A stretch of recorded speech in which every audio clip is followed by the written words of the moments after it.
Irenia was the illegitimate daughter of a noble house, yet she was forced to marry the cursed first prince, the man known as the Monster Prince. This marriage was less a marriage than the disposal of something cast aside, and its ending had long been decided, death. And yet, thanks to an unexpected ability, Irenia not only survived her wedding night, but proved to be remarkably compatible with the Monster Prince. From that moment on, she began living with a man feared by the entire world, and with it, a completely different fate began to unfold. The carriage wheels ground over the rough road, giving off a dry, scraping echo. The whole carriage seemed to be rushing forward as though driven on by unseen urgency. Inside the carriage, a blonde girl sobbed in resentment. You bastards. At the same time, elsewhere, a young man with blood-red eyes strode proudly into the great hall. The rightful heir of the Holy Light Tower, ruler of Dragonlight, guardian of the Asteria Empire, Crown Prince Caesar, was entering. Wherever Caesar appeared, everyone held their breath and stared at him. It's him. He's unbelievably handsome. To think someone like that was once cursed. I heard he's completely suppressed the dragon blood now.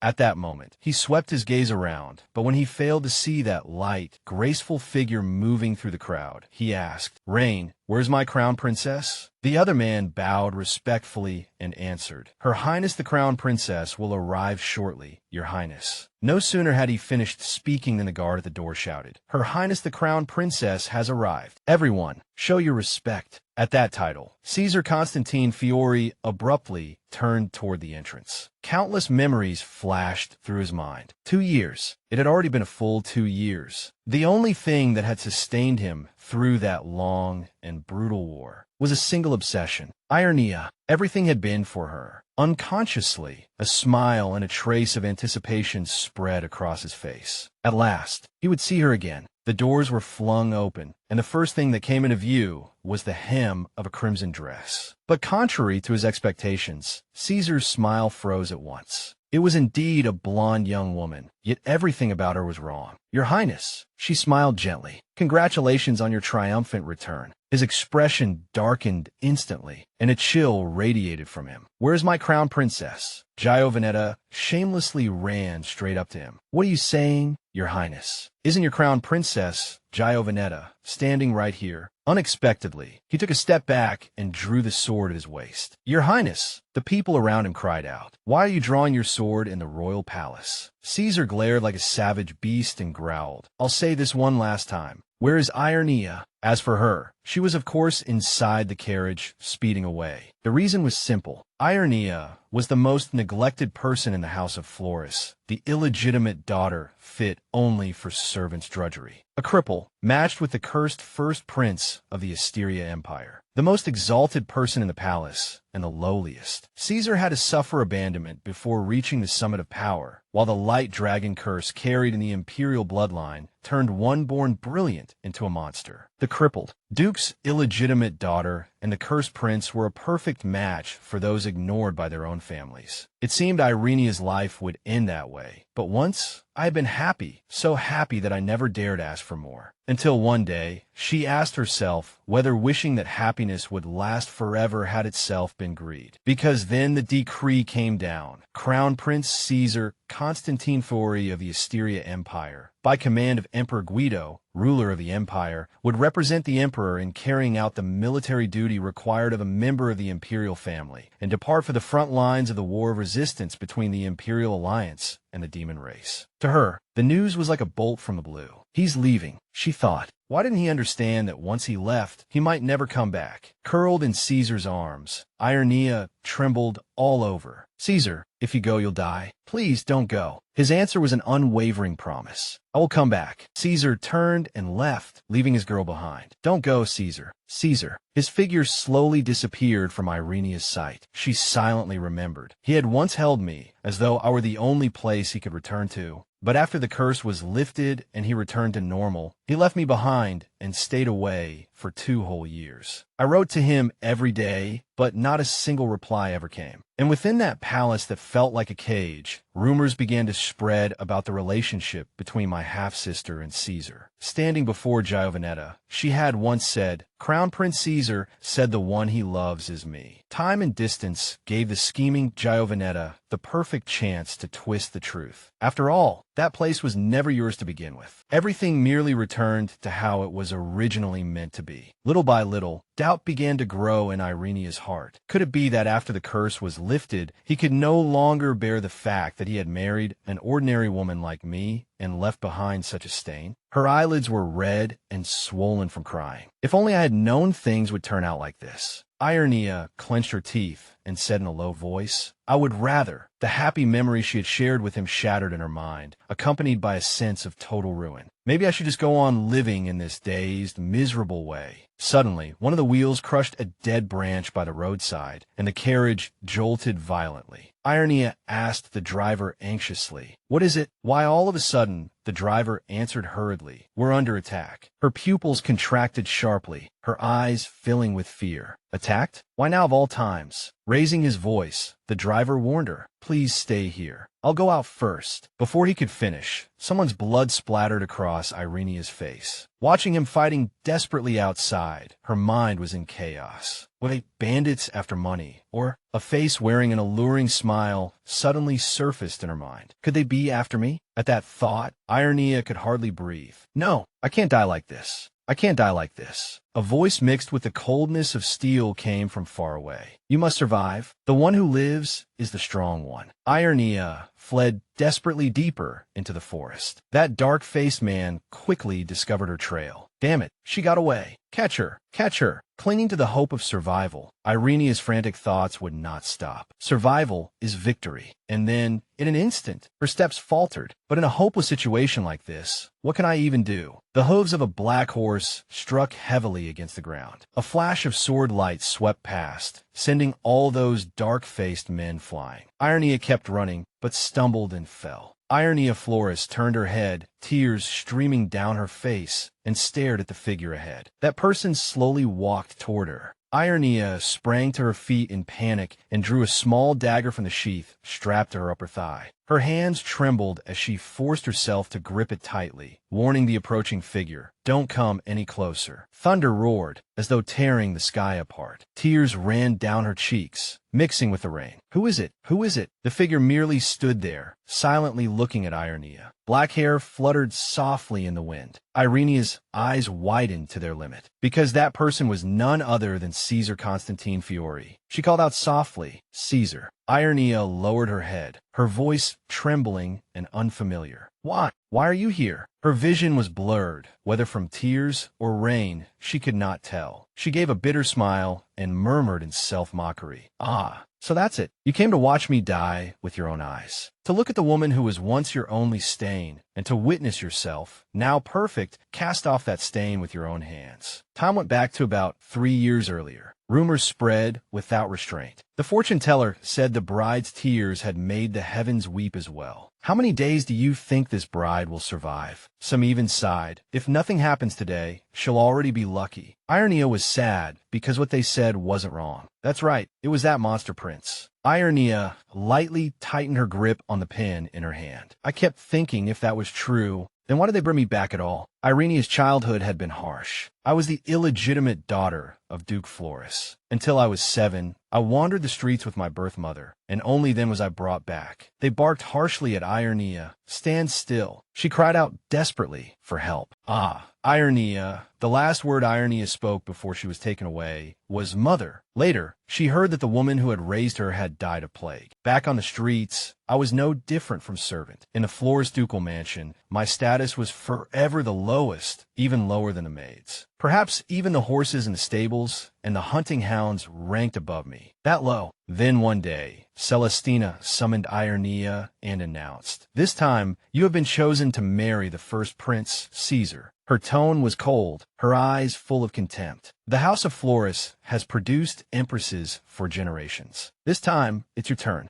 Irenia said nothing, but a thought crossed her mind. Only then did I truly understand why they had brought me, the one they had always seen as a thorn in their side, back to this estate. It was all for this marriage. The eldest daughter, Giovanetta, was not even engaged, yet they skipped over her and gave the match to me, the second daughter and an illegitimate child. The reason was simple. The groom was the cursed prince, first Prince Caesar. Rumors were everywhere, saying that first Prince Caesar had been frail and sickly since childhood and rarely appeared in public. He was also the son of the late Empress Adelaide, who lost her mind after childbirth and eventually took her own life. From then on, the title Monster Prince remained tied to the first prince. Finding a wife for a cursed prince was no easy matter. Noble families who had heard the rumors either hastily married off their beloved daughters or simply adopted unrelated girls as substitutes to avoid marrying into the prince's line. As a result, the imperial family changed the marriage candidate 4 times in search of a suitable bride. Even so, the marriage never succeeded, because every single young lady proposed to him died. Irenia knew exactly what her own worth was. Yes, this was the reason they brought me back. Her expression dimmed, but she forced her voice to remain steady. I will become the crown princess. Celestina curled her lips into a smile, revealing the ambition she had long nurtured. Exactly. For an illegitimate daughter like you to become the crown princess, what a great honor. By then, Irenia herself had also heard some rumors. The causes of death of the young ladies proposed to the prince had never been officially announced, but everyone whispered that the true reason was the curse that had descended upon the prince. She gripped the hem of her dress and thought to herself, to marry a prince like that. Irenia fought back the tears threatening to fall. It was no different from sending her to her death. After saying that, Celestina rose to her feet and added, "You will become the most exalted woman in the empire. It is the highest glory." Irenia had no choice but to agree, even knowing full well that those were all lies. Still, they forced this poison cup into my hands. But I had no choice except to drink it. If this is fate, after hearing her confirmation, Celestina's lips curved faintly. I will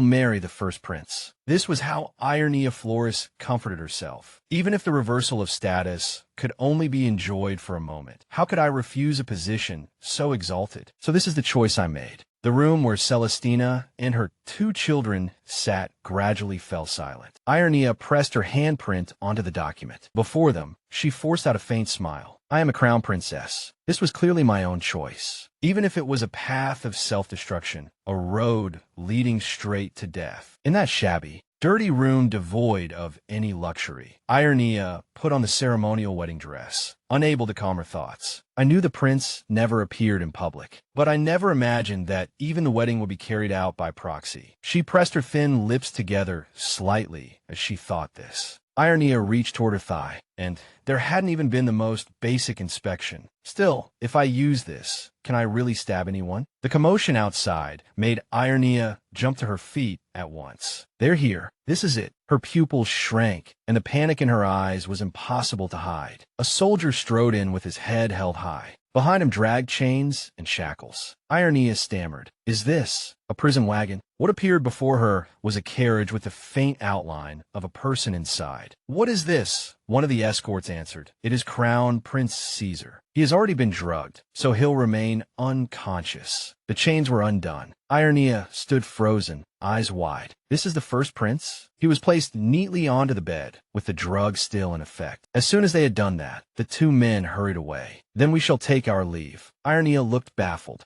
She hurried after them. "Wait, hey." The man only turned back to toss her one final sentence. "The drug is almost wearing off. He'll wake up soon." The door closed, leaving behind only one awake person and one sleeping one. Irenia Floris pulled off her hood and muttered under her breath, "What am I supposed to do now?" She thought. None of the premarital instruction covered anything like this. She glanced at the unconscious Caesar. Even if he bore a curse, to treat the prince first in line to the throne like an animal. A trace of tension flashed through Irenia's eyes. She walked closer, wanting to see the face of her future husband. Outwardly, he looked no different from an ordinary man. In the next instant, her whole body shuddered, and she clapped both hands over her mouth to keep from making a sound. Her mind tightened on its own. What is that? Moonlight spilled in from outside the window, casting another layer of pale brightness across the room. Caesar Constantine Fiori's body was revealed more clearly. Both of his hands were covered in scales, transformed into dragon claws. Suddenly, one of his hands twitched. Then the corner of his mouth twitched as well. A moment later, Caesar snapped his eyes open, revealing several sharp fangs in his mouth. Even after such a powerful dose of drugs, he still sat up on instinct. Caesar clenched his teeth and held his head. Only after quite some time did his mind seem to steady again. But before anything else could happen, a scream rang out. The furnishings in the room were smashed to pieces by him. A fragment rolled to the hem of Irenia's skirt nearby. She hurriedly covered her mouth, not daring to make the slightest sound. Her face had gone pale. Looking at Caesar's abnormal state, Irenia's heart wavered with fear and uncertainty. What kind of power is this? A moment later, the room fell silent again. Irenia suddenly turned her head and looked around nervously. The noise stopped. Is the sedative still working? In the next second, cold terror ran down her spine and her pupils widened abruptly. Caesar, his eyes bright and terrifying, was already standing directly before her. In the depths of his gaze churned a bloodthirsty urge that looked ready to erupt at any moment. Thunder seemed to explode in Irenia's head as thoughts raced through her mind. She remembered all the gossip spoken behind her back. She was going to die anyway. Some had even looked at her with contempt and said, "What kind of wedding is this? I heard she's the discarded, illegitimate daughter of the Floris family. She's the fifth one already, isn't she?" Someone had tossed a dagger in front of Irenia. "A wedding gift for you."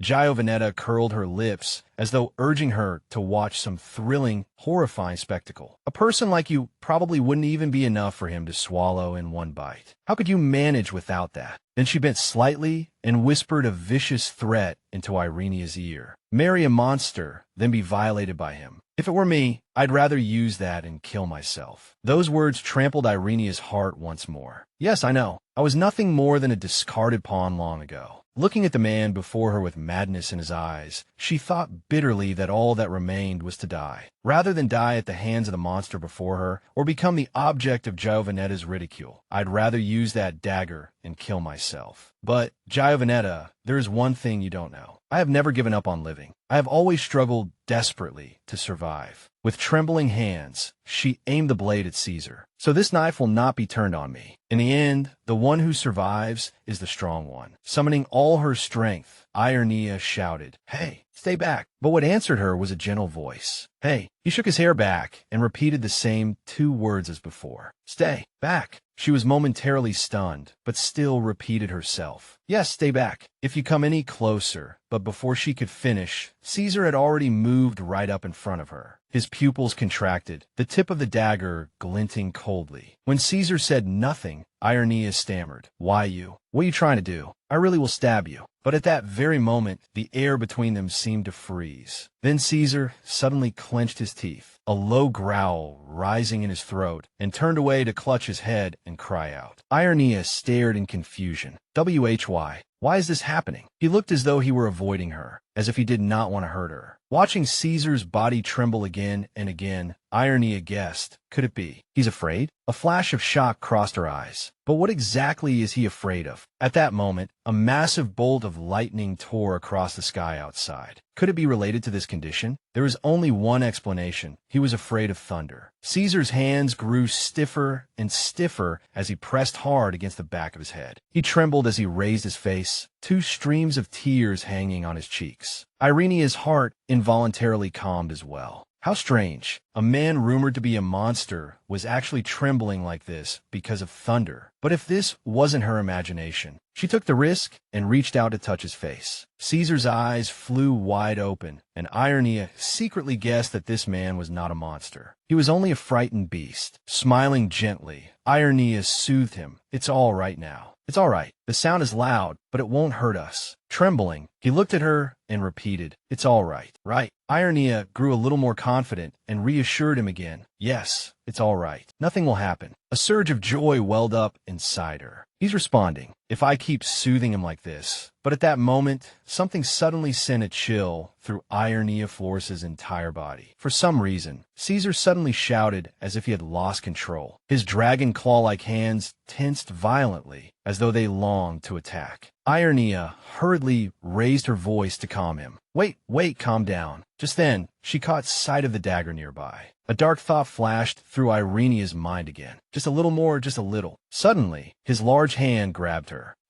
At that moment, Irenia was pinned beneath an enraged Caesar Constantini. Suddenly, Caesar opened his mouth, revealing two fangs. His eyes turned blood red, and black dragon scales appeared all over his body. Irenia stared at him in shock, thinking his form is changing. Caesar's claws dug into her palm, and the wound made her cry out in pain. "Elle, let go." There had already been a cut there from the dagger, but Caesar did not respond. He seemed drawn to the blood on her hand. Irenia squeezed her eyes shut, fear pounding in her heart. "I am going to be eaten." Caesar's face moved close to her wound. Irenia's face turned pale as she thought that wound. What she had not expected was Caesar's next strange action. Was he licking it? The next second, Caesar bit her hand, making Irenia shudder in pain. She shoved him away with all her strength, screaming inwardly, "It's burning, too hot." Irenia raised her voice to stop him. Wait, stop." Suddenly, something made Irenia freeze. The dragon scales had disappeared at some point. Looking at Caesar, who had returned to normal, Irenia stammered, "You, that form." Looking at the person before her, she wondered, he's back to normal. He's become docile again. Why? Irenia instinctively brushed her hand past his lips. Could it be because he drank blood? He smiled innocently, without a trace of malice on his face. Irenia compared the two in confusion. Rather than a monster, he seemed more like some kind of large beast. A moment later, Caesar lay down and rested his head on her lap. As Irenia stroked his face, she complained inwardly after doing something like that. He just falls asleep like this? At some point, her emotions had already calmed down. Even though he did something strange, he doesn't look like he wanted to hurt me. Irenia remembered the first time she saw Caesar, when he had been tied up in a cage. Could it be that we're in the same situation? Suddenly, Caesar shifted slightly, his cheeks flushing red. Irenia smiled gently, thinking, that's right. What matters is that we survive like this. The sun was slowly rising, its light streaming in through the window frame. An impatient voice rang out. "We gotta clean up another corpse again." The soldiers outside grumbled, "I have no idea how much trouble this will cause this time. Everyone, be ready. We might get bitten like last time."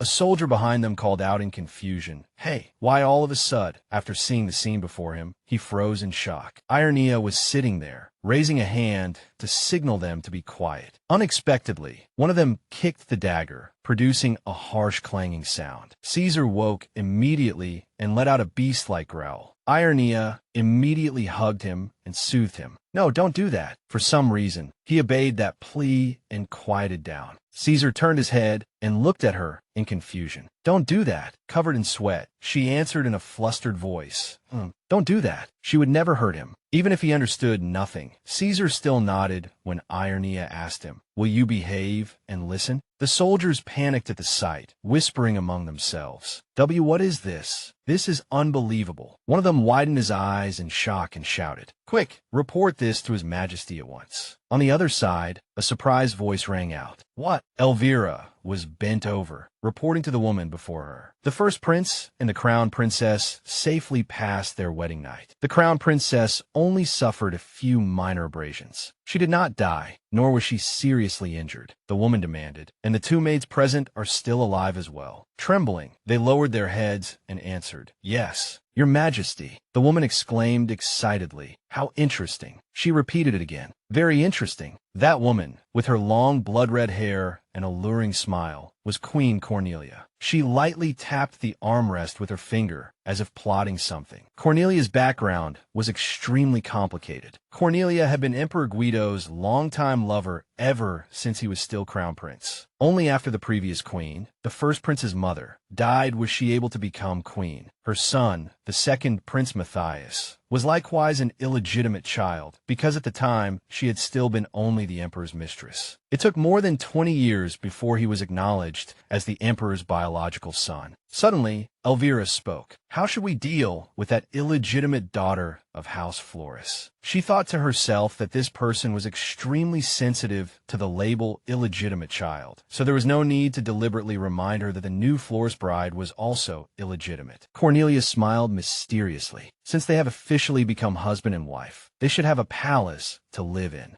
grant them the Emerald Palace. Hearing that name, Elvira paused. The Emerald Palace? Then, with a thoughtful look, she quickly replied, yes, I will obey the Queen's command. Before dismissing her, Cornelia asked one more question. By the way, what is her name? Elvira answered briefly, Irenia. The next second, Cornelia stabbed the pomegranate on the table with her fork. All right, it doesn't matter what her name is. She's going to die anyway, so there's no need to care. Ambition showed clearly in her words. She thought, I wonder how long she'll last this time. Perhaps this one can take my place. Elvira kept her head lowered and did not dare say a word. Then Cornelia revealed a malicious smile. The next second, Cornelia continued issuing orders. Pass the word to her that, sooner or later, she should make time to join me for tea. Elsewhere, Tom cried out in astonishment, my God, it's truly a miracle. She's actually still alive. As expected of a descendant of House Floris, Irenia broke into a cold sweat inwardly. Everyone must have thought I would die. To be honest, even I thought so too. Suddenly, a maid brought over a bloodstained cloth. She was startled and thought, that is, the image of Caesar licking her hand yesterday instantly resurfaced in her mind. She let out a sigh and calculated silently. The marks are still there. Now, at least no one can deny this marriage anymore. At that moment, Irenia suddenly raised her head and looked at her in shock. Looking at the desolate high-level palace, she asked in disbelief, the Queen arranged for us to live here? Elvira bowed, pretending to be respectful as she explained, as you know, Your Highness, everything happened so suddenly. Her words carried hidden barbs, as she implied. Are you dissatisfied with your residence? Irenia clenched her hand and remained silent. There was no answer. Then she smiled magnanimously and replied, no, I am very satisfied. Irenia solemnly lifted the hem of her skirt and said, please convey my gratitude to the Queen. Thank her for being so considerate. Elvira's face darkened at her clever response. Yes, then please rest well, Your Highness. Time slowly passed, and in a dimly lit room, she lay on a rough, dust-covered bed. Irenia closed her eyes and pondered.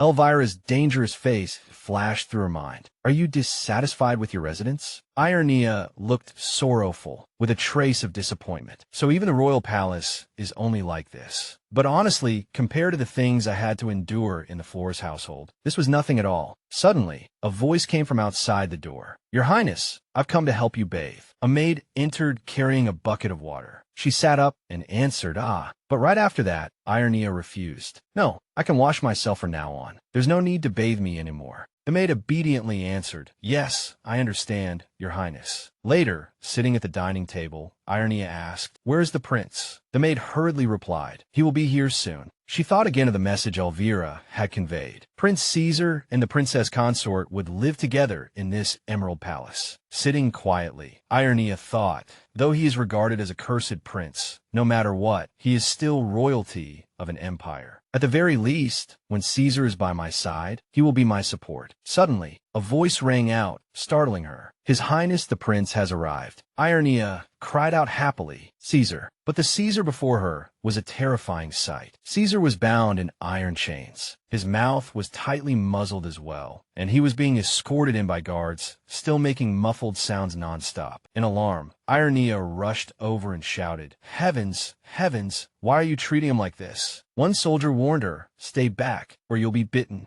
With his head lowered, he clenched his teeth hard. Caesar's hands yanked fiercely at the chains. The soldiers hurriedly warned one another, back off. Damn it, get ready. The next second, he roared like a beast and struggled without stop. Someone shouted an order, hold him down. Don't let him make trouble. Agitated, Irenia tried to rush over, but the soldiers stopped her. Stop, stop. Taking advantage of Caesar's inattention, someone injected him with a sedative. Saliva dripped from the corner of his mouth, and his struggling gradually weakened. The iron chains were immediately loosened by a few inches. Caesar lay flat on the ground, dazed. Once he lost consciousness, a soldier shouted, now, tie him up again, quickly. Irenia stood there blankly, watching everything happen before her eyes. She looked utterly stunned, asking herself again and again, why treat him like this? Why? A soldier stepped forward and reminded her, if you still want to keep your fingers, I advise you not to touch that muzzle or those chains. The man handed her something else, and this too. Trembling, she stammered this. After a while, Caesar was secured and seated in front of her. The man continued, "Then I'll take my leave first." Irenia trembled all over and gasped, "Heavens!" Not only was he bound, Caesar also had to wear a muzzle. What in the world is this? Looking at Caesar's pained face, Irenia's heart ached unbearably. He clearly didn't have these injuries this morning, which meant they had all appeared only recently. She lowered her head and looked at the restraint fitted over the man's mouth, and at that muzzle as well. Kneeling beside him, Irenia thought, in this state, how is he supposed to eat? How is he supposed to drink? On the other side, a plate of meat sat on the table, chopped raw meat along with tongs. Seeing such cruel savagery, such complete refusal to treat Caesar as a human being, she froze for a moment. They actually used tongs to bring meat to his mouth, feeding him as if he were a wild beast. Did these people truly think of Caesar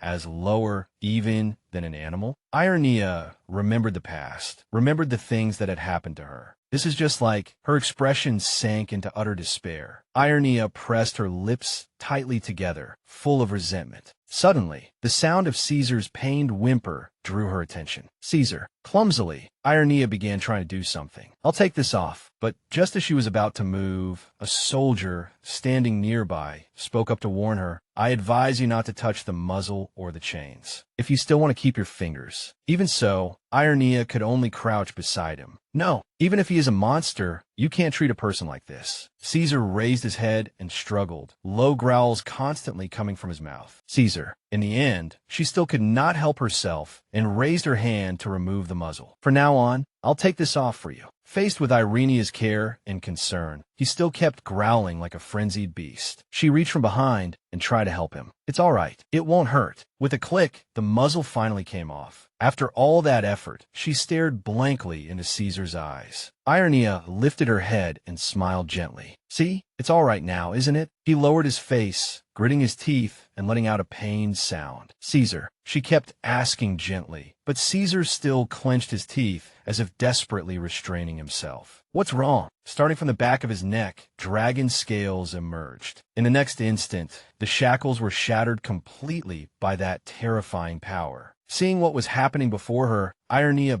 backed away in fright, repeatedly calling his name. "Caesar." The guard, wholly unsurprised by all this, sneered, "I told you not to touch the muzzle or the chains." Her face turned deathly pale, her eyes full of fear for Caesar and for her own safety. In Irenia's subconscious, she remembered someone once handing her a bottle of medicine. "If anything happens, smash this bottle in His Highness's face at once." She immediately reached into her pocket and felt the bottle. Meanwhile, his hands had already turned into dragon claws, yet he was still desperately suppressing himself, refusing to let the monster inside consume him. Irenia gripped the bottle tightly, trembling all over, calling his name again and again, trying to wake him. "Caesar." The silver cap of the bottle in her hand glinted brightly. It made Caesar think of the things that had once brought him pain. His pupils contracted sharply. Though fear still filled Irenia's heart, she still comforted him. "It's all right, Caesar. It's all right." She stepped closer, wanting to soothe Caesar, but he struck her hard. The blow sent Irenia falling to the ground, too afraid to come any nearer. He retreated warily, growling like a beast. She suddenly realized, without meaning to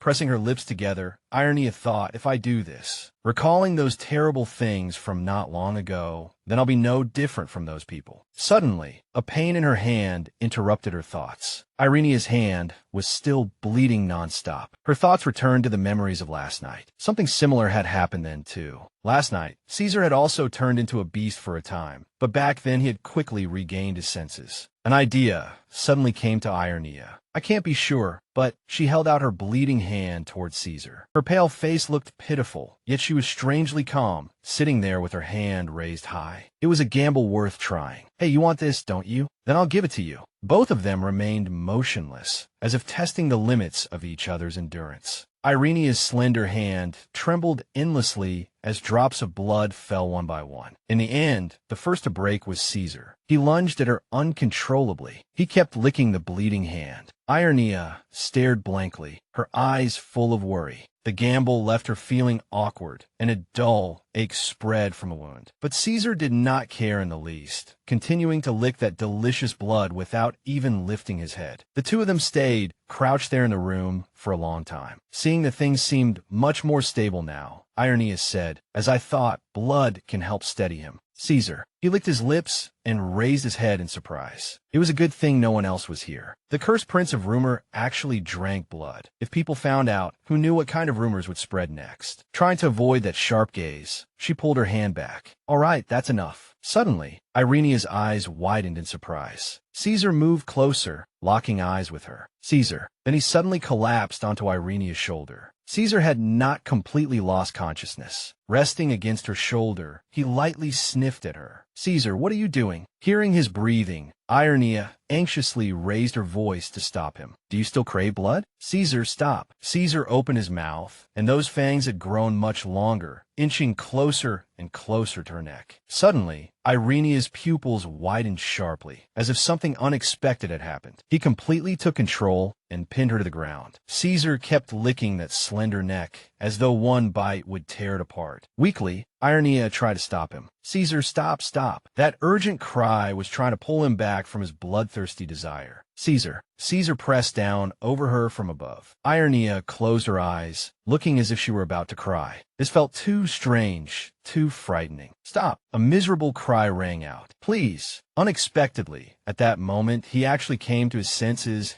and raised his head in confusion. "What's wrong?" Irenia pleaded, as pitiful as a pear blossom drenched in rain. If you keep this up," she looked like some innocent person who had done nothing wrong. Caesar widened his eyes and asked back, "Will I?" While Caesar fell silent in thought, she said it plainly. "It meant I might die." Lowering his face, he spoke in a hushed voice, as if he did not want anyone to hear. "I don't want that." Irenia nodded firmly. "That's right. I don't want to die either." Then a rough hand rose to her tear-blurred eyes and gently wiped away her tears. Not knowing what else he could do, he could only keep repeating what was on his mind. "I don't want that." At that moment, she froze in surprise. He understood death. At the very least, he hated the thought of me dying. "Caesar." Irenia raised a hand and pointed to herself as she slowly said, "I am Irenia." Caesar stammered as he repeated every word the girl before him had spoken. "Eri," she continued, "Elisa calls me Little Ree," as if he understood those words more easily now, because they were simpler. Little Ree. He broke into a radiant smile, and that dazzling face seemed to shine even brighter as he called Irenia by name. Little Ree. She was momentarily stunned by that overwhelming beauty, and froze. When she came back to herself, Irenia only smiled brightly. She gently explained their current situation to Caesar. "Now we are husband and wife." Husband and wife. Thoughts surged endlessly through Irenia's mind. That marriage no one had believed either of them would survive. The maids who had cursed me because they were certain I would die. The ruined Emerald Palace where we were about to live, and the queen who always abandoned both me and Caesar. Caesar now occupied a position of no importance at all. What mattered was that, from now on, Caesar was the only person I could rely on. "Me too." Ending that train of thought, she said out loud, "I'm on Caesar's side." Those words made Caesar uncomfortable. Side. Suddenly, he frowned in anger. "No, not that." Irenia did not react and merely sat quietly. He said it more clearly, with unmistakable refusal. Perhaps by now he had already gone through this sort of thing countless times. "Bad." She extended a finger as if asking for a promise. "You have to say it." Caesar tilted his head in confusion. Irenia gently took his hand and hooked his little finger with hers, meaning that the two of us were making a promise. A simple word, like a child just learning to speak, came out. "Promise." Smiling softly, she asked in a gentle voice, "Well, do you understand?" Like a foolishly innocent child, Caesar smiled again. "Promise." Watching him, Irenia could only let out a bitter sigh. Did he really understand? A simple meal was set out and brought in. He still habitually used his hands to shove food into his mouth, so Irenia scolded him. "Caesar, you have to eat with a fork." She patiently demonstrated first, teaching him how to use a fork as if she were instructing a child. "Like this, with a fork." Caesar still looked completely lost. Thinking she meant to feed him, he opened his mouth wide like a baby bird. "No, you have to do it yourself." He lunged at the food on Irenia's fork like a starving tiger. When he tasted the delicious dish, he narrowed his eyes in bliss. She could only sigh helplessly. He did not look like a husband at all. The thought only brushed through her mind, but he looked more like a 5-year-old child. A noise came from the doorway, making both of them fall silent and alert. Someone rushed in a panic, covering her mouth as if she could not believe what she was seeing. "Oh my!" The trembling call rang out again and again. "Your Highness!" Caesar turned his head and called out a name familiar to him. "Mels." Only then did Irenia react a little. Someone Caesar knows? Who is she? The newcomer clasped her hands together and said with a trace of guilt, "Pardon my rudeness." She bowed respectfully and introduced herself. "I am Mercedes Alonso. I have long attended at Prince Caesar's side." Taking out a handkerchief, Mercedes kept wiping away her tears. "I am Crown Prince Caesar's wet nurse, and I have always remained with him. When I heard the two of you had moved to Emerald Palace, I rushed here without preparing anything."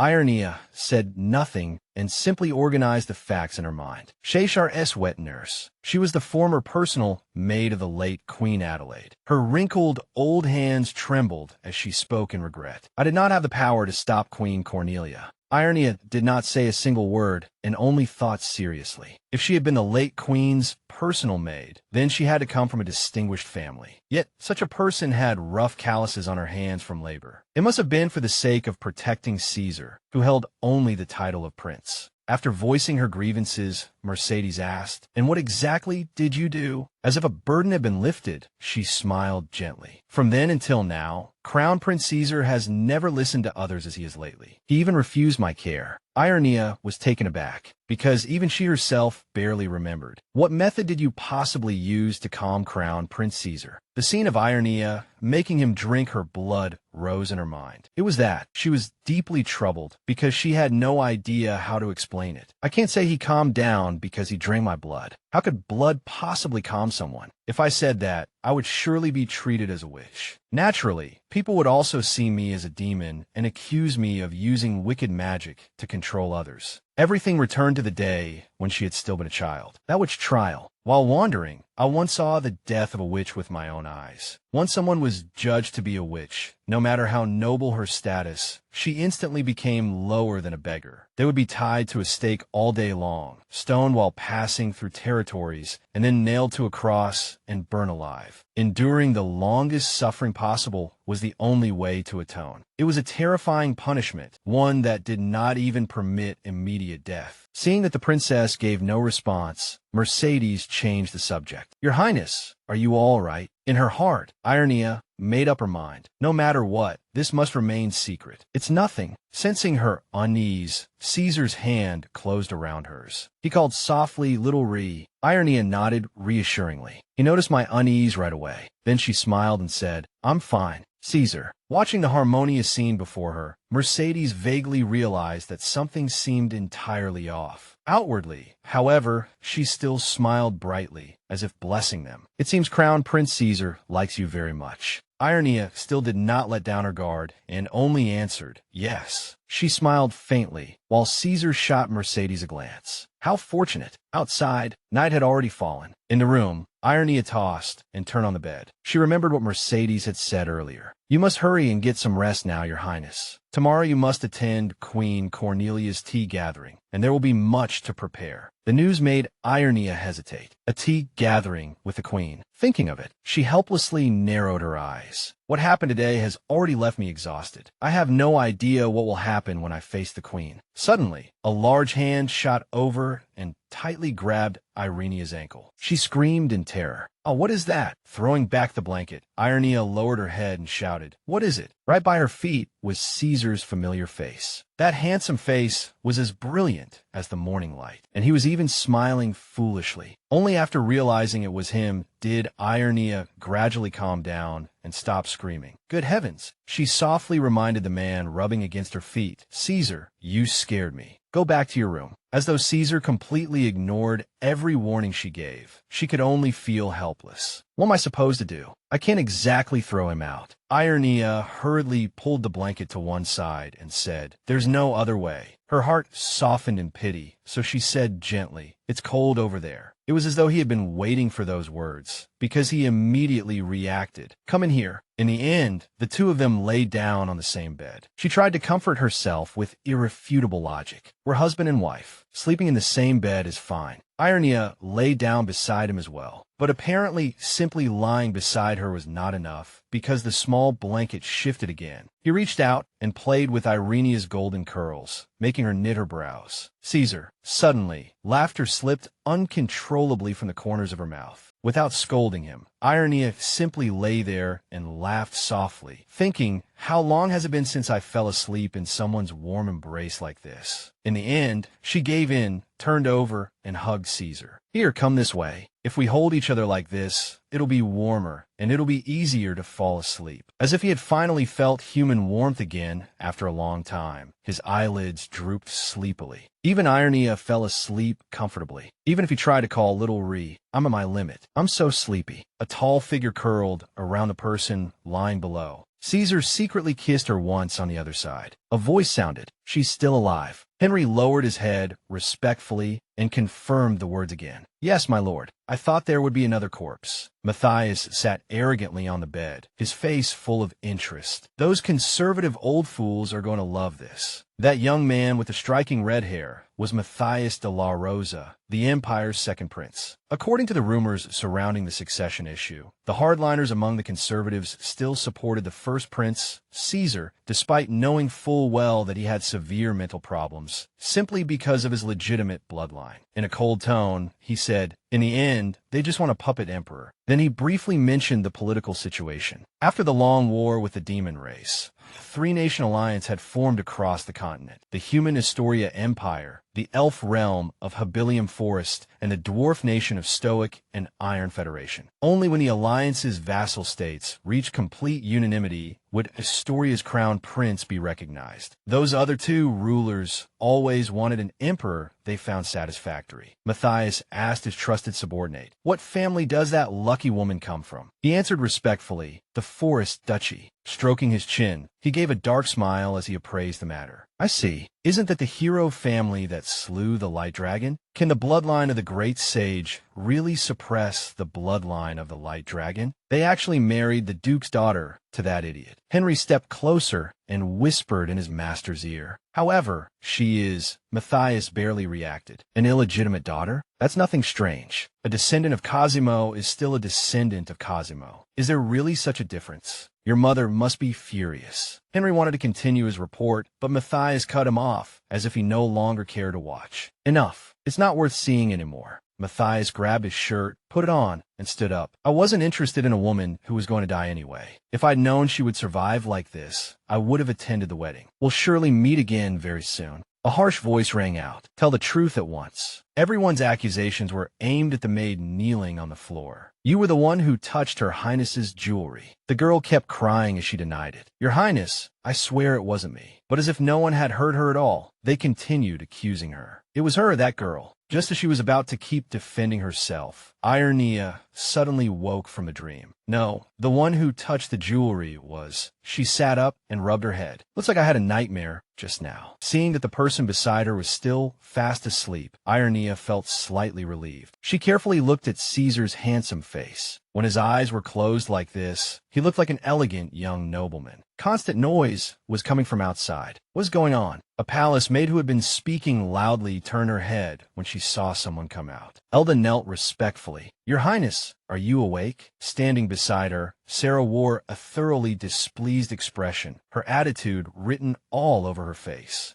Irenia was somewhat taken aback by what was happening outside the door, and for a moment, even she did not know what to say. When she came back to herself, Irenia spoke. "What exactly is all this noise about?" Behind them, someone was kneeling on the floor, shivering nonstop. Sarah smiled slyly. as if she had already come up with a perfect plan. She immediately pointed at the kneeling Delphia and accused her. "Your Highness, this girl touched your jewelry." The surrounding maids instantly chimed in one after another. "I saw it with my own eyes. Delphina did it. She should be thrown out at once." Irenia was full of questions. "What exactly is this?" She stood tall, looking down over everything, and asked herself inwardly, "What kind of insolence is this?" Her gaze turned somewhat cold as she looked straight ahead, and Irenia said, "You there." She ordered the head maid. "You explain." Elda was startled by the princess's attitude, but she still forced herself to explain. "Why is she acting like that? I heard she was just an illegitimate child picked up off the streets." "I am Elda. I'm currently in charge of the maids here." She quickly described how the commotion had started. "During this morning's cleaning, Sarah saw Delphina touching your Highness's jewelry, so everyone came to report it." After listening, Irenia merely let out a contemptuous scoff. "I see." Irenia carefully looked at the vile people before her. That look, I know it all too well. Everything reminded her of the past. It was the same look the servants had given me when I first entered the Floris family. So that's the Duke Gasper's illegitimate daughter. The neglected child born from the cook's secret affair. The fate of someone with no one to rely on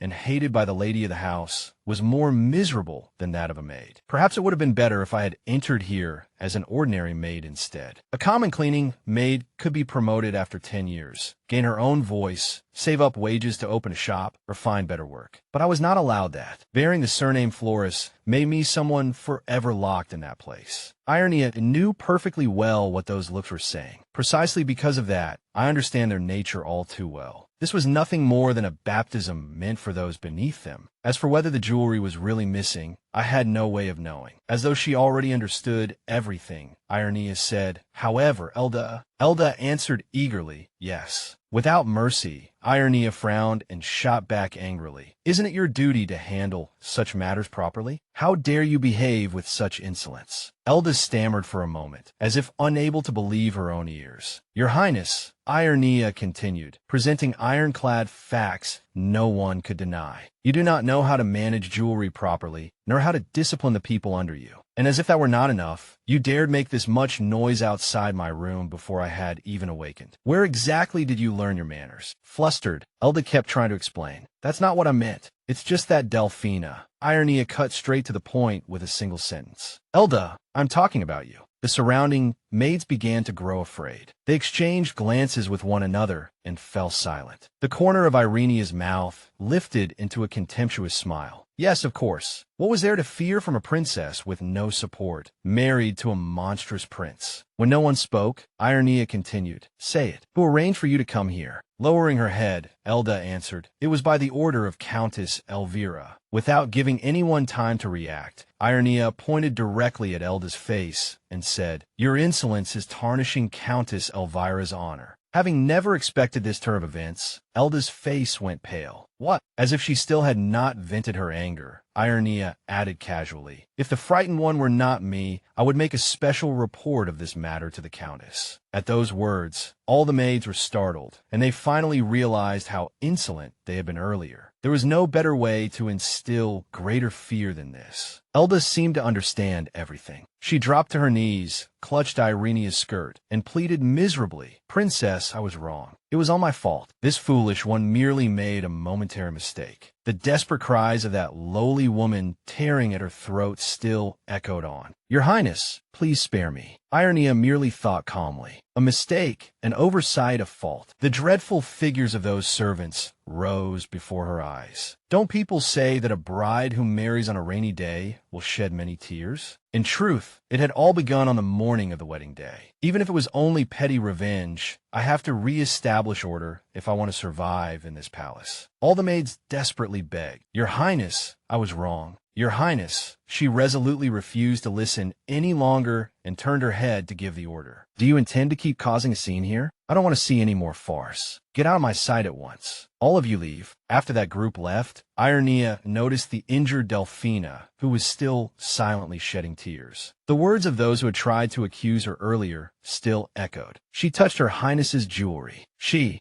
touched her Highness's jewelry. It was Delaware. The moment she recognized the familiar scene before her, her whole body body froze in place. At that thought, she could not help but wonder, did I dream this yesterday too? Could I be mistaken? As Irenia's thoughts continued, one person suddenly drew all of her attention. In yesterday's dream, it was obvious that Sarah had also vaguely realized that the person staring at her was Her Highness, and immediately grew uneasy as if she had suddenly sensed something. I don't know whether I've gone mad or... Pointing at a kneeling maid, she ordered, "You, get out there and call the knights." Yes, as if the person at her feet had not heard clearly, Alina immediately repeated herself, "Go call the knights at once." As for the others, they all stood frozen in place, too afraid to move. A knight from outside came in. "You called for me?" Her gaze was icy, devoid of all emotion. She stared straight at Sarah and shouted sternly, "You." Startled, the other woman answered uneasily, "Yes." Then came a sharp question, "What is in your apron pocket?" Her finger pointed at the bulging spot in the maid's apron pocket. As if caught red-handed, Sarah immediately covered the pocket and loudly denied it. "And no, there's nothing there." Irenia gave the order without hesitation. "Search her pocket, Your Highness." Even after being caught, she still struggled stubbornly, denying it over and over. "I wasn't the one who stole the jewelry. It was Delphina. You can't do this." The guard suddenly stopped. "This is..." He pulled out a glittering gold necklace set with diamonds. Irenia's expression darkened as she demanded, "You all said Delphina touched the jewelry, so why was it in her pocket?" Elda stammered, still trying to explain, saying... But before she could finish, Irenia immediately ordered, "Theft is a grave crime and must be severely punished." Amid everyone's screams, all struggle was meaningless. "Take them all away for questioning." "Your Highness, I was wrong." "Your Highness." Delphina wiped away her tears, rose to her feet with a radiant smile, and said gratefully, "Thank you so much, Your Highness." But Irenia showed little reaction. If she had not uncovered the scheme, then the one being dragged away would have been her. "All right, you may go." The door slowly closed. Inside the room, she sat quietly at the edge of the bed. Outwardly, she had been decisive, but in her heart, Irenia could not help but worry. "Although I still don't know exactly what's happening, I know what must be dealt with first right now. And in this royal palace, that has to be someone truly trustworthy." Caesar woke behind her and called her name. "Fine." He woke sleepily, rubbing his eyes. Irenia turned around and held out her hand to him. "Caesar, you're awake?" Her soft hand gently rubbed Caesar's face. As though he were already used to such affection, he happily nuzzled back. The more the person before her seemed like a normal person, the more adorable he was, the more her heart ached. "You look so lovely, so gentle." How much suffering had Caesar endured all this time? Faced with those harsh and suffocating things, the only thing he had been able to do was act irritable, as if making a promise to him, and also strengthening her own resolve. Irenia gently rubbed his face and said firmly, "I will change all of this." Her mind was full of muttered thoughts. "We are already in the same boat. For Caesar, and for myself, I must arrange the people around me properly. I have to keep trustworthy people by my side. I need to speak with the queen." The voice from behind pulled Irenia back to reality. "Your Highness, it's Mercedes." "Lady Elingioff, come in." Mercedes bowed respectfully. "I've been looking everywhere for Prince Caesar and couldn't find him. So he was here." A trace of surprise flashed in her eyes. "Oh my."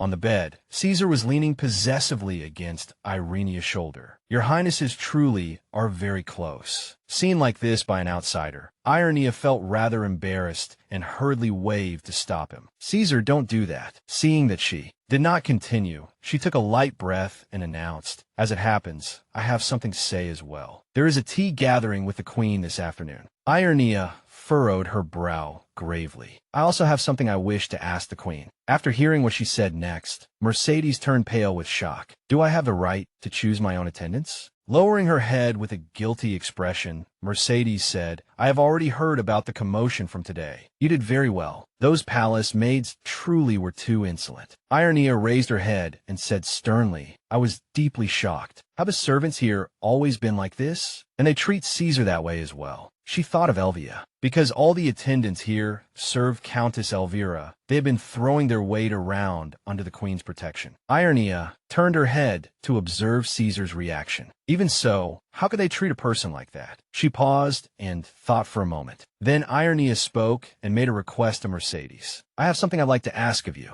Mercedes replied respectfully. Please command me, Your Highness. Placing a hand on her chest, Irenia lowered her voice and explained, You likely know my current situation. I did not bring any court ladies from my mother's family, and in this royal palace, I have no one to rely on. Mercedes listened nervously to Irenia's request. So at least until I have my own court lady. Could you help me? Mercedes was so moved that her cheeks flushed red, and she said in a trembling voice, Of course, Your Highness. She stood and took Irenia's hand. If even my meager strength can be of help to you, that would be my honor. Irenia replied sincerely, Thank you very much, Mercedes. A maid entered the room and reported, Your Highness, after lunch you will need to prepare yourself before the tea gathering. She asked in confusion, Caesar isn't coming as well? Mercedes answered awkwardly. The queen originally arranged it this way to avoid facing the first prince. He suddenly said loudly, Cornelia doesn't like it. The moment she heard that, she became tense at once, and even let out a hiccup. Irenia turned in surprise to look at Caesar. Really? Gritting his teeth, he said firmly, Don't like it. Her face turned pale, and panic rose inside her. Could it be? Irenia suddenly remembered that old story. Could the effect of the blood I drank last night be gradually wearing off? In a fluster, she pushed Caesar away. I need to speak with Caesar alone for a moment. Irenia was so nervous that cold sweat poured down her. When he pressed her onto the bed, her face flushed scarlet with embarrassment. That look, I've seen it so many times, yet I still can't forget it. Seeing that frightening face of his, Irenia felt apprehensive. Caesar's expression darkened, and those eyes looked as though they could kill. When he suddenly pinned her beneath him, her face reddened with shame. Not there. Irenia thought in embarrassment. I'm about to go see the queen. If he leaves marks somewhere easily seen, I'd rather. She let out a shy moan. Not there either. Seeing her resistance, Caesar's expression darkened even more. Irenia's cheeks were redder than before, and the wound on her hand was bleeding. The tip of his nose brushed against Irenia's hand. Caesar opened his mouth, seemingly intending to bite down. More blood flowed from the wound on her hand. The instant he touched her skin, Irenia cried out even louder. She frowned, utterly mortified. If this keeps happening over and over, is it really all right? Irenia thought blankly to herself. At least I didn't make a mistake when it came to Caesar. After a while, the maids came in to prepare her. Irenia suggested, Please keep it as simple as possible. They nodded in agreement. Yes, Your Highness. As the maids dressed and groomed her, she sat there deep in thought. Since they already bear me ill will, it would be best not to make myself stand out too much. Irenia grew worried again. The problem is, she spoke and made another request. Please prepare gloves. One maid asked carefully, Would you like me to help you put them on? Irenia refused at once. No need. Just give me the gloves. She slowly put them on herself. My hand is injured, and everyone knows it healed last night. But if they make an issue out of this wound, that will be troublesome. Once she was ready, Irenia said this will do. Then she spoke solemnly to Caesar. I'll be back very soon, Caesar. He stubbornly sat up. Don't like it. Irenia coaxed him gently. Caesar, I can't help this either. Caesar remained stubborn. Don't like it. Mercedes came to the bedside and persuaded him. Your Highness, if you act like this, you will make things difficult for the princess. Until she returns, I will stay by your side. She turned to leave,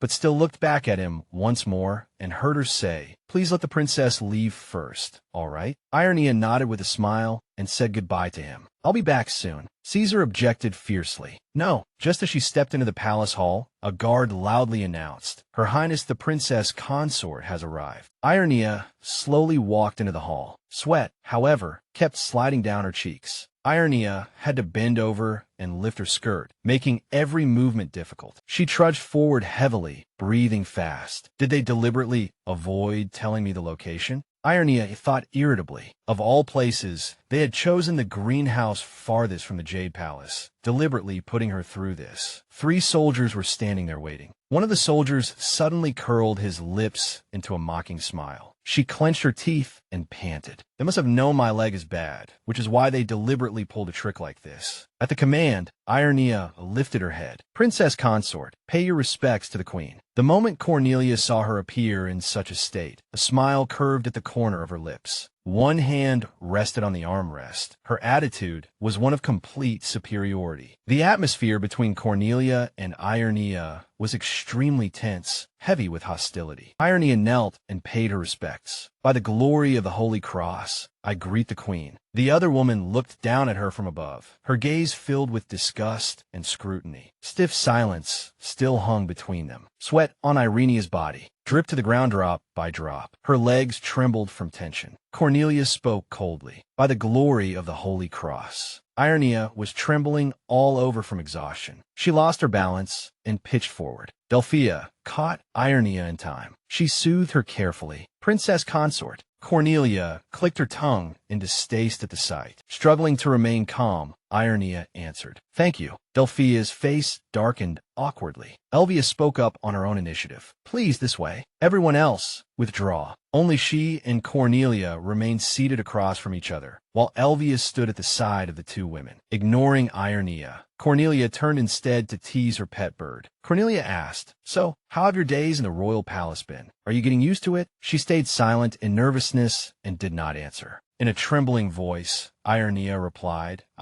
Gathering all her courage, she said, "There's something I must tell your majesty." Irenia raised her voice and continued, "It concerns an important matter related to His Highness the Prince." Cornelia immediately turned her attention to her and signaled for her to continue. Given permission, Irenia went straight to the point. "Whether it is the night guards or the servants, someone is hurting Prince Caesar." Cornelia said in surprise, "Hurting him?" Irenia nodded in confirmation. "Yes, his body is covered in wounds." She continued loudly, "And they bind him with iron chains and an iron muzzle." Cornelia nodded, signaling, "I see." The attendant understood and raised a cigarette to Cornelia's lips. Irenia coughed lightly, forcing herself to endure the smell of smoke, and then heard her ask, "And?" Cornelia exhaled a plume of smoke and said in a low voice, "So what do you want me to do about it?" She was stunned by her reaction. "What?" Cornelia pressed the cigarette into the tray, then raised her voice. "Did you not hear me?" Irenia stammered, trembling, but she had gone pale with fear and could not get the words out. Cornelia, meanwhile, remained expressionless. "Only a human being deserves to be treated as a human being." Cornelia demanded, "In your view, what are the qualifications for being human?" Irenia stared blankly, eyes wide. "What?" Her bird also cried out loudly, "Human." Cornelia nodded approvingly. "Exactly. One must act like a person to be called a person." Setting the bird on the table, she said, "Have you ever seen the first prince behave like a human?" For a moment, Irenia was speechless. Then, the bird began walking on two legs as instructed by Cornelia's words. A human must know how to walk on two legs. The bird moved according to her prompting. It must know how to use tools. Cornelia continued, "It must be able to speak human language, correct?" At once the bird cried out loudly, "Hello." Watching her and the bird put on this performance in front of her, Irenia clenched her teeth in anger. "Lovely hut. Good afternoon." Cornelia suddenly slapped the table and said in a low voice, "Now, then, can you tell the difference between the first prince and this bird?" When she picked the bird up, it shrieked in pain. Her face turned pale as she stared at the struggling bird in shock, and then heard Cornelia say, "You see," in a domineering tone. She lectured, "In some ways, this bird is even stronger than the first prince. At least this bird I can't control." After saying that, Cornelia loosened her grip and released it. The bird spread its wings and flew upward. When it obediently flew back to her side, she continued, "And what about the first prince?" Cornelia's tone was full of disgust. "An uncontrollable beast that understands nothing, knowing only how to struggle madly." Hearing those words, Irenia clenched her teeth in fury. "To restrain such a thing, a whip is necessary, isn't it?" she said as if it were only natural. "If not by those means, how else do you think it should be handled?" Trembling, Irenia retorted, "But Caesar," Cornelia cut her off. "For a savage beast, it is only natural to discipline it with a whip." Irenia slammed the table and shouted, "His Highness the Prince is not an animal." When Cornelia turned a scrutinizing gaze upon her, Irenia went pale with fright. "What?" Cornelia's expression relaxed, and once she understood what Irenia meant, a smile rose to her lips. She could not help but burst out laughing. After a while, Cornelia finally calmed down. You truly do have a talent for making people laugh. Indeed, that is the funniest joke I have heard all year. Irenia tensed up and pressed her lips tightly together. She listened seriously as Irenia spoke. Just as your majesty said. Calming herself, Irenia acknowledged, His Highness the Prince is indeed different from ordinary people. Irenia remembered the things that had happened to Caesar. Those moments when he lost his reason, his reaction to human blood, the mad screams that followed. She remembered every detail. That left hand changing like a reptile's. That terrifying and frenzied face surfaced again in her mind, along with those eyes that at times flashed with a beast-like gleam. Irenia understood how everyone felt. In that form, he truly did seem cursed. She opened her mouth, trying to say it, but suddenly Irenia remembered Caesar's innocent smile. I remember it too. The image was deeply etched in her mind. That smile, that gentle gaze, belonged to Caesar as well. Irenia said firmly, His Highness the Prince. Raising her voice, she continued, He is without question human. Cornelia commented as though passing judgment. You truly are wholeheartedly devoted to your husband. A neglected bastard daughter like you would naturally have to cling desperately to a foolish husband, wouldn't she? Her next words were even more vicious. Like an invisible blade, they stabbed fiercely into Irenia's heart. What had she just said? She could hardly believe her ears. Not only did Cornelia refuse to acknowledge Caesar's standing, Irenia lifted her head and looked at Cornelia's cold attitude. She did not even regard him as human, which meant that she did not regard me as human either. She tightly gripped her skirt. How can I persuade someone like this to respect me as a person? What should I do? After hearing Irenia's question, Cornelia paused for a moment. If His Highness the Prince behaves like a human, will you acknowledge him? Irenia stood up, lowered her hand, and said firmly, I will try. If Caesar can walk on 2 feet, use tools, and speak, will you acknowledge him? Cornelia laughed mockingly. You mean to say you intend to tame that beast? The atmosphere between them once again fell into tense silence. Then Cornelia answered, Interesting. Very well. If you can truly do it, I will acknowledge him. Irenia's whole body tightened at the words that followed. And I will bestow pure radiance illusion upon you.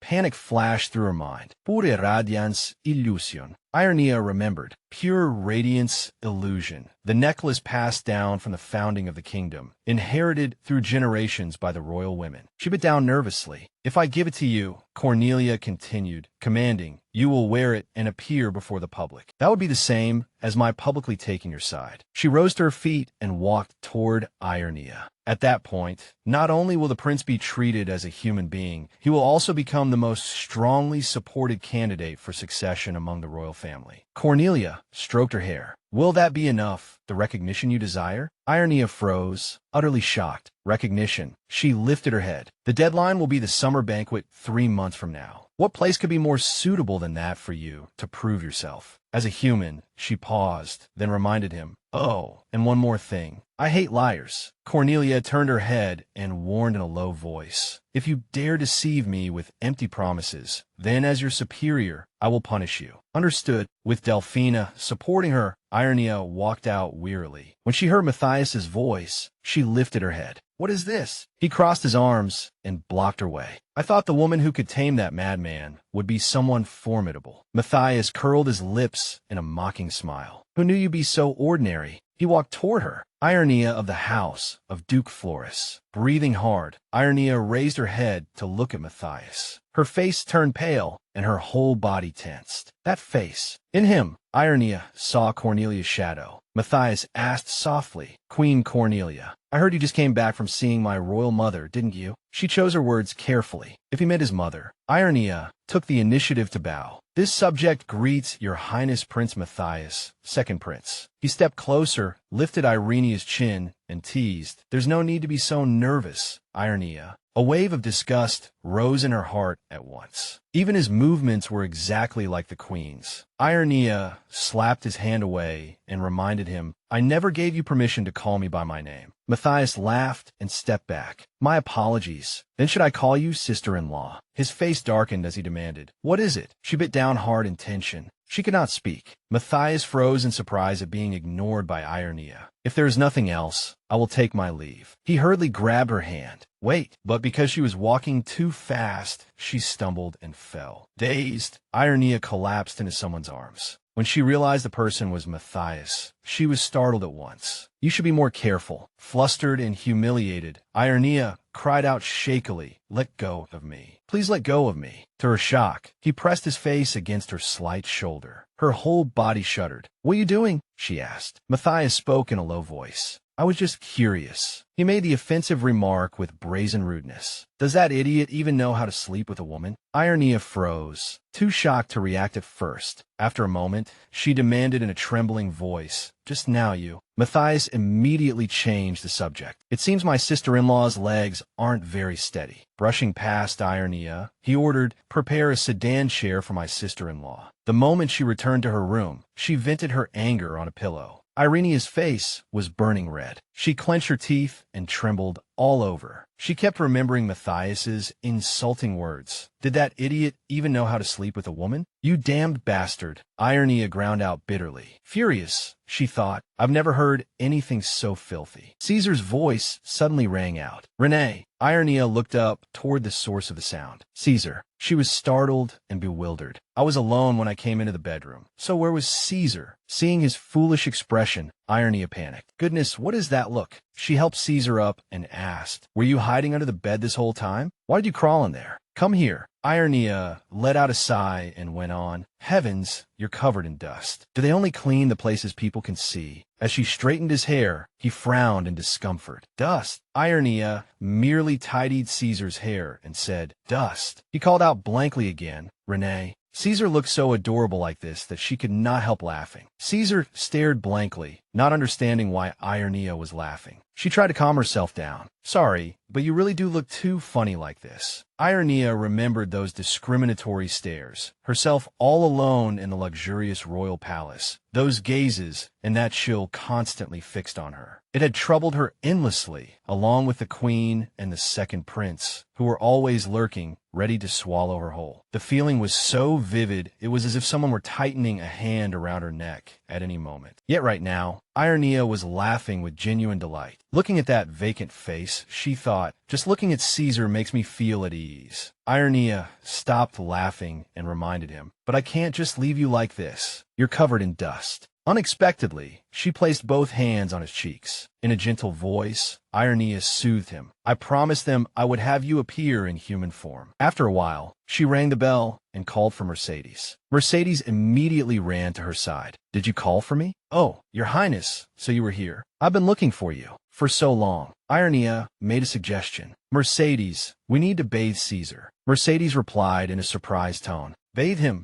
Irenia nodded. "Yes, bathe him. He's too dirty." Mercedes lowered her head, not daring to meet her eyes. "But if we do that?" Seeing Mercedes hesitate, Irenia asked in confusion, "Is there a problem, Mercedes?" She shrank back at once and answered, "No, none. I'll prepare the bath right away." Then Mercedes led Caesar away. "Then please come with me, Your Highness." Waving lightly, Irenia watched the two of them leave. Irenia smiled in satisfaction. "That hesitant reaction bothers me a little, but it's only a bath. Nothing should happen, right?" Just then, she heard a scream from the bath chamber and jumped in fright. When she saw the bath chamber door open, Irenia flushed red in panic. His arms had turned black like a reptile's, and not a scrap of cloth covered his body. Caesar's face was full of anger and gloom. When he suddenly pinned her down on the bed, she cried out in alarm. Caesar rubbed against her shoulder, and Irenia's face burned scarlet. Caesar, his whole body was shaking. As he called out, "Renee," Irenia's gaze moved downward against her will, toward the thing between Caesar's legs. Her face flamed red, and she hurriedly looked away. They were far too close. Mercedes ran outside and cried, "Your Highness!" In the end, they still failed to bathe him. It seemed bathing simply would not work. Her eyes widened in shock. "What? Don't tell me he still hasn't bathed even once." As Mercedes dried Caesar's hair, she explained, "That's right. Whenever even a little water splashes on His Highness, his reaction becomes extremely violent. There's really nothing else we can do. Even we can barely handle him." Irenia listened in a daze, puzzled. Even so, she thought worriedly, if he can't even bathe, then what else can I possibly do? Irenia suggested, "Then let me try." Mercedes froze in concern. What? But princess, you've never bathed someone before. She understood Irenia's worry. It's true, I've done laundry and chores, but I've never directly helped someone bathe. But if Caesar is going to survive, everything has to change. She tied up her hair and began. Helping each other is also a duty of husband and wife. I'll do my best too. The water in the tub was ready. Caesar sat across from Irenia nervously, with Mercedes and two other attendants surrounding them. Caesar blushed with embarrassment and looked away. Irenia nervously rolled up her sleeves. She prepared to start bathing him. The gray-haired attendant said, "Then I'll pour the water first." The moment Caesar saw him lift the bucket, he became frightened. His beast-like side surfaced again, and he resisted. "Don't like it." The hot water was flung out, and a long streak of blood ran down the gray-haired attendant's shoulder. Grinding his teeth in anger, the attendant cursed, "Damn it, this bastard." When Irenia saw the gray-haired attendant reach for something, her eyes widened in panic. "Stop! Stop right now!" Irenia shouted sharply. Then, lowering her voice, she gave the order at once. "Stop! Step back." His face dark with fury, he clutched his injured shoulder. After a while, the two attendants left the room. Mercedes asked anxiously, "Princess, are you all right?" Touching her forehead, Irenia answered, "How could something like that happen right in front of me?" She asked, "Now you've seen it too, haven't you?" Mercedes responded in surprise. "What?" Mercedes bent down and explained, "His Highness absolutely cannot be bathed. He hates it too much." Carefully helping him to his feet, she added, "Then may I take him back to his room to play now? If this continues, he'll really catch cold." Irenia looked baffled as she speculated to herself. Could the problem just now have been because Caesar didn't like it? No, Mercedes, wait. Placing a hand on her chest, Irenia steadied herself. "I admit it, I was thinking too simply, but I can't leave it at this. I have to finish bathing him." Mercedes frowned and tried to stop her, but he doesn't like it. Yet Irenia had already made up her mind. Even if he hates it, I still have to do it. Silence fell over the room again. Irenia called softly, "Caesar, come here." Her voice trembled as Mercedes tried to persuade her. "Princess, what are you planning to do?" But Irenia was determined to see it through. "I have to finish bathing him." Irenia grabbed Caesar's sleeve. "I promised the queen I would turn Caesar into a human." Mercedes went pale with shock. "Turn him into a human? What do you mean?" Clearing her throat, Irenia urged, "Please understand me, Mercedes. Caesar needs this now." Unable to stop Irenia's resolve, Mercedes could only answer, "Yes, I understand." Mercedes hurriedly turned and ran out. "Then I'll leave the rest to you, Princess." "Mercedes," Irenia called after her anxiously. With a helpless sigh, she thought, seeing how they treated Caesar earlier, I understand why Mercedes protects him so fiercely. She remembered his reaction just now. And for the past 10 years, Mercedes must have been caring for Caesar all by herself. Nervously, Irenia thought, at least in this royal palace, she's the only one who has stepped forward to help me. I hope this won't trouble her because of me. She said, "Now then." Then she looked worriedly at Caesar's vacant yet adorable expression. "Where should I begin?" When Caesar heard Irenia call him, he stopped wiping his hair. She knelt in front of Caesar and asked gently, "Can I ask why you hate bathing?" He shook his head, expressing only dislike. Disappointed, Irenia thought there must be a reason. What exactly is it that he hates? Still, she patiently coaxed him. "A bath feels nice once you're done." No matter how hard Irenia tried, Caesar stubbornly kept shaking his head. "Your body will feel warm and comfortable, and you'll smell nice too." His reaction was stronger than she had expected. Does he really hate it this much? Irenia touched the water and coaxed him. "Look, Caesar, if you soak in warm water, your body will relax, and you'll feel much better." She carefully observed Caesar's reaction. He did not seem completely uninterested. Then Irenia suddenly realized something. Could it be, when she asked, "Or is it that you hate having them bathe you?" His whole body stiffened. Only then did Irenia understand Caesar's feelings. Of course, because those people had abused Caesar before, they must also have been rough with him when bathing him. She said softly, "If you don't want other people to bathe you, then you'll have to learn to bathe yourself." Seeking his agreement, Irenia kept speaking. "I'll teach you how to bathe. You can try doing it yourself too. Don't worry, I'll help you this time, all right?" She scooped up water again and coaxed him. "All right, let's try slowly." When Irenia poured the warm water over his hand, he frowned in discomfort. Caesar muttered irritably. When she saw his arm turn black, she jolted in fright and tensed all over. like a reptile's. Frowning, Irenia reminded herself anxiously. He showed no reaction to the blood from the attendant's wound earlier. Watching him wave his hand in confusion, she guessed, I thought he would lunge at the blood, but that wasn't it. Irenia stood up and picked up the bucket. This time, I'll pour it from above. She carefully watched Caesar's mood. How does it feel? It doesn't seem all that bad. When she saw how he looked soaked through, Irenia's eyes widened in shock. She stared blankly, utterly captivated. Good heavens. Irenia's face suddenly turned as red as a tomato. How'd I not think of this? I actually planned to teach him how to bathe. In a panic, she thought, doesn't that mean I'll end up seeing his naked body? Uneasily, he murmured, Renee. Awkwardly grabbing Caesar's robe, Irenia cried out, Caesar, you can't pull your robe off like that. He stared blankly, his mouth forming a round O. Not like that. Blushing, she instructed him, yes, like that. You understand now, right? You have to hold it tightly like this, so it won't slip down. Like an obedient child, Caesar tightly gripped his robe. Irenia was in utter turmoil. I solve one problem, but if I have to demonstrate, then in the end, I'll still have to show him how to bathe myself. She suddenly remembered what happened at the dining table. When we were eating, he only ate after I tasted it first. Irenia wailed inwardly because she truly could think of no other way. What do I do? The thought alone made her flush with embarrassment. No matter what, this was necessary for teaching him. Slowly, Irenia pulled off her nightrobe. Even then, she did not forget to remind the person sitting in front of the bed, see Caesar, turn around first. Wait a moment. He merely answered softly, ah. Her outer garment dropped heavily to the floor. Then Irenia spoke again. You can turn around now. Without any delay, Caesar immediately turned to look at her. Irenia's long golden hair spilled down her back. Her cheeks were flushed, and only a thin layer of fabric remained on her body. The most striking thing was probably her right leg, nearly half of it covered in bruises. Irenia felt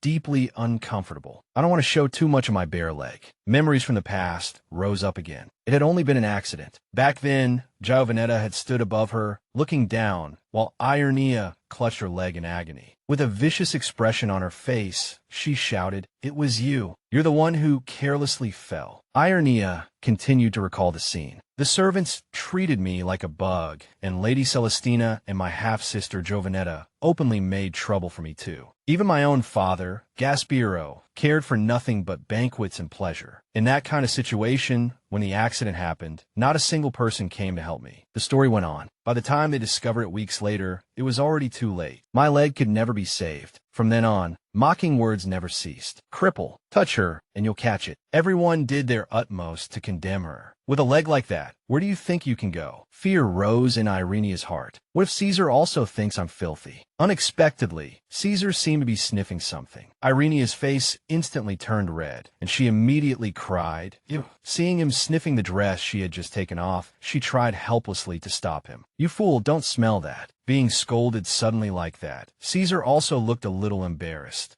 That innocent attitude let Irenia relax a little. He doesn't care about any of the things I'm afraid of. I don't even know whether I should be happy or sad. Gesturing as she slowly approached, she said, "Come, look here." One of Irenia's toes touched the water surface. "I'm going in." She slowly stepped in, and the water spilled over just like that. When her whole body settled into the bath, a satisfied expression appeared on Irenia's face. "It feels nice." Then she turned to Caesar and asked, "What do you think, Caesar?" His face could not hide his worry, and his brows were tightly furrowed. Then Irenia splashed water onto his face. Caesar froze completely, as if his entire body had gone rigid. That reaction made Irenia laugh out loud, secretly judging him to be unbearably adorable. Gently taking his hand, she guided him. "All right, come here." Caesar stammered without managing a full sentence and let her pull him closer. When he stepped in, even more water overflowed. At that moment, Caesar kept his eyes tightly shut in surprise. Irenia's gentle voice sounded beside his ear. "It's not that bad, right?" She continued, "Listen, I like being clean." Caesar asked in confusion, "Clean?" At that moment, Irenia thought in the Floris household, even if I wanted to bathe, I could never do so comfortably. She smiled and answered,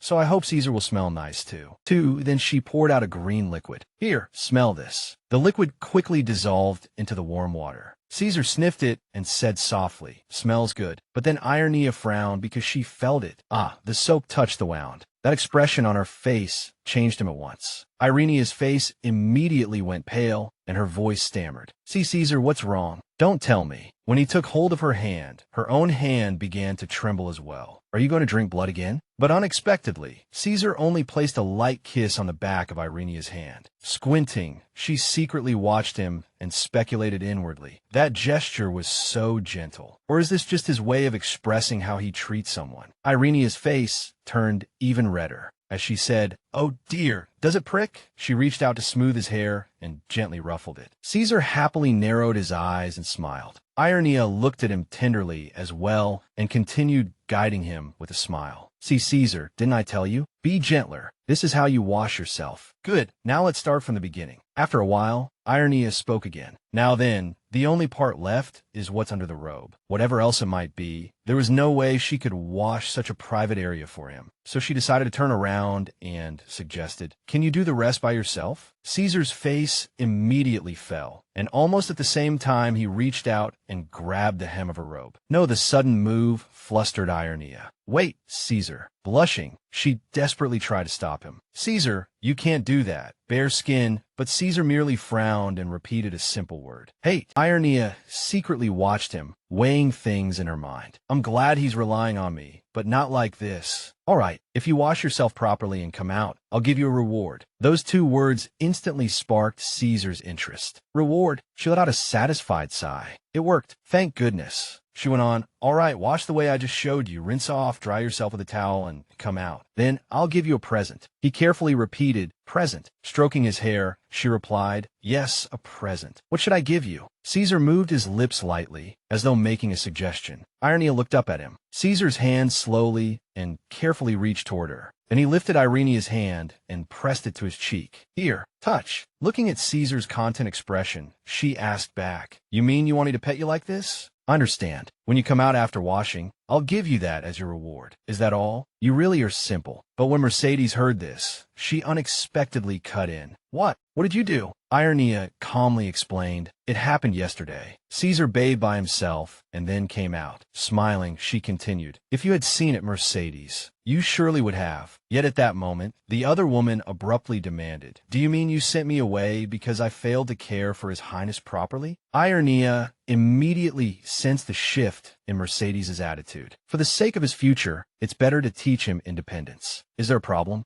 Mercedes sighed and said, "Your Highness the Crown Princess, Prince Caesar is not like ordinary people. He is more sensitive, so you must care for him carefully." This time, fortunately, nothing happened. "Please do not let anything like this happen again." Irenia reluctantly answered, "All right, I was careless. But why does this feel?" Still, she remained uncertain inside. Was it just her imagination? Mercedes brought up another matter. "By the way, you said you agreed to Her Majesty's request." She said slowly, "Yes, that's right. 3 months from now, there will be a banquet, and Caesar and I will attend together." She softly repeated, "A banquet." Irenia did not forget to add, "From now on, I'll begin teaching him etiquette as well." Is she going to object? In a heavy tone, Mercedes repeated what had just been said. "I see. You will teach Caesar etiquette." Lowering her head, she said respectfully, "Understood. If there is anything you need, just tell me. As long as it is within my power, I will do my best to help." That attitude only left Irenia more confused. So, she's agreeing to cooperate? It's all right. Things will go well. And the next unexpected person was Delphina. "What?" She stared blankly with wide eyes and asked, "The two of you are going to attend the Queen's banquet?" As she lifted her teacup, Irenia answered, "That's right, Delphina. Can you help me?" The plan to turn Caesar into a human. There was no need to make it perfect. In these 3 months, it would be difficult for Caesar to fully recover. She thought it over in her mind. If Caesar could walk on 2 feet and knew how to use tools more precisely, royalty did not need to remain standing the whole time at a banquet. All royals had to do was greet their subjects, sit quietly while eating, and smile. So all she had to do was deceive their eyes. In order to fool everyone during the brief duration of the banquet, Irenia continued calculating. To do that, I need someone who understands court style and also knows how to dress Caesar. So she said, "I heard you used to be in charge of attire at the Jade Palace." Delphina smiled sincerely and replied, "Your Highness saved my life. If I could be of help to you, I am willing to do anything." Those words warmed Irenia's heart, and she took Delphina's hand. "Thank you, Delphina. Without you, this would be very difficult," she began to explain. Normally, there would be a person specifically in charge of clothing, but because it was so close at hand, and because Caesar had never worn formal dress, no one was ever managing that part. Hearing this, Irenia commented, probably because Caesar refused to cooperate. Delphina continued, also, besides the prince's clothing, I need something else, the crown princess's ball gown. Irenia answered cautiously, if it's just ordinary clothing, I can wear anything. I still have several dresses left in my dowry. Delphina's expression turned serious as she continued, those won't do. Normally, before a banquet, new clothes are made in accordance with etiquette. If you do not want to reveal any weakness, this part must also be prepared with care. Unexpectedly, just then a voice announced from outside, Your Highness the Crown Princess, someone has come to see you. The person who appeared was Elvira. She bowed respectfully. Fortunately, you are here. Lady Irenia. Irenia responded politely. Countess Elvira, what is it? Elvira raised her head to look at her, and the corner of her mouth curved into a dangerous smile. Then she snapped her fingers to signal the maids behind her. Soon, several carts were pushed in. What followed were more than a dozen gorgeous items, along with many dresses trimmed in ruffles. Elvira lowered her head and said unhurriedly, These are gifts bestowed by the queen. Irenia could not hide her confusion. Her lips moved slightly. Given to me by the queen? Were these and why? Suddenly, Elvira solemnly added, She is a benevolent mother of the nation, is she not? Her Majesty was deeply moved by your devotion in caring for your husband, and so she hopes you will not refuse the queen's support. She repeated that word, support. Only then did Elvira lower her head and answer, Therefore, if you need anything, please tell me. By Her Majesty's order, I will assist you as much as possible. And she did not forget to emphasize, every sentence carried malice. Please do not say that failure came because something was lacking. Irenia pressed her lips together and gradually understood. So that's what this means. Several maids busied themselves going back and forth. Then she formally said to Elvira, Please tell Her Majesty that I will certainly repay the Queen's grace. With a faint smile, she accepted the favor. All right. Before turning to leave, she said, May the Holy Cross protect you. Frowning seriously, Irenia made a request. I am very dissatisfied with the way those old attendants serve. Some of them even dared to be rude to Prince Caesar. Replace them all for me. Countess Elvira moved quickly. Just as she had said, she approved my request at once. In only a single day, the lazy people in the Emerald Palace were replaced by a group of rigorously trained attendants. Soon, a meal prepared for Irenia and Caesar was set out. The table was filled with eye-catching dishes. Looking at the food, Irenia commented inwardly. As expected, the menu has improved a great deal. Although today is a fasting day, the meal is still quite lavish. It isn't just that the variety has increased, but this is good too. Her gaze shifted to Caesar's excited face across from her. This is perfect for teaching Caesar to practice eating and drinking. Fortunately, Mercedes had also agreed to help. But then, unexpectedly, Irenia suddenly called out, Hey, wait. She saw Mercedes stick a fork into the food, intending to feed Caesar. What are you doing? She asked after a pause, bewildered. Is there a problem?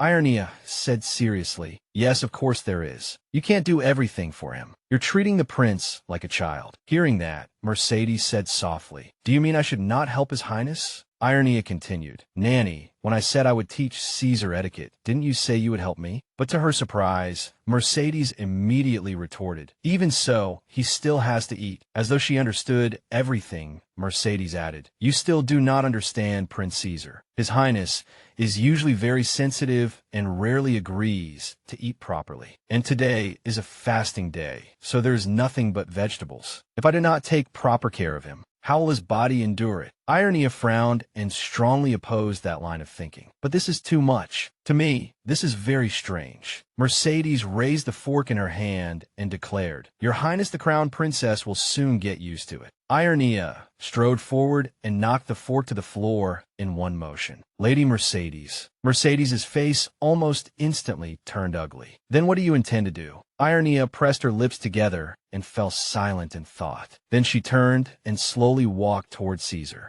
Carefully, Irenia guided him to hold the fork. Come on, Caesar, just like what you saw before. From now on, you have to use this when you eat. Caesar stared fixedly at the fork in front of him, then suddenly threw it away. As if she had been waiting for exactly this, Mercedes immediately said, Is it too difficult? Shall I help you instead? But Irenia raised a hand to stop her. No need. Then she turned to the palace maid Delphina. The woman replied respectfully, "Yes, Your Highness the Crown Princess." A brand new fork was brought over. Irenia said seriously, "It doesn't matter if we have to repeat this countless times. We'll keep going until Caesar can do it himself." Once again, she instructed Caesar on how to use the fork. "Come on, Caesar. This time you mustn't throw it away again, understand?" The sight left Mercedes stunned. In no time, he threw away the second fork as well. Irenia smiled faintly and patiently said to Caesar, "Caesar, do you think this is a game? I was only testing you just now." Yet he simply smiled at her. She continued explaining, "Here, hold it like this. This time you really can't throw it away again, all right? Don't just nod to brush me off." The atmosphere around Mercedes also gradually darkened. That did not escape Irenia's notice. "Mercedes, are you all right?" Hearing that, she asked in a heavy voice, "You said you were going to attend the banquet with His Highness. Is that true?" Irenia's heart gave another jolt. That unpleasant feeling again. "That's right." Mercedes's expression darkened, and then she said, "Isn't it?" she demanded. "Is this the ambition of Your Highness the Crown Princess?" Irenia only denied it coldly. "No," but Mercedes paid no attention to that at all. "I don't believe that." Her tone suddenly rose several times higher as she continued. "Your Highness the Crown Princess has no idea how Prince Caesar has survived until now. Have you never thought about what kind of harm His Highness would suffer?" Even so, Irenia still explained patiently, "I understand what you are worried about. Yes, Caesar may be hurt, but it is necessary for him. How can one harvest sweet fruit without first enduring bitterness?" Mercedes was so shocked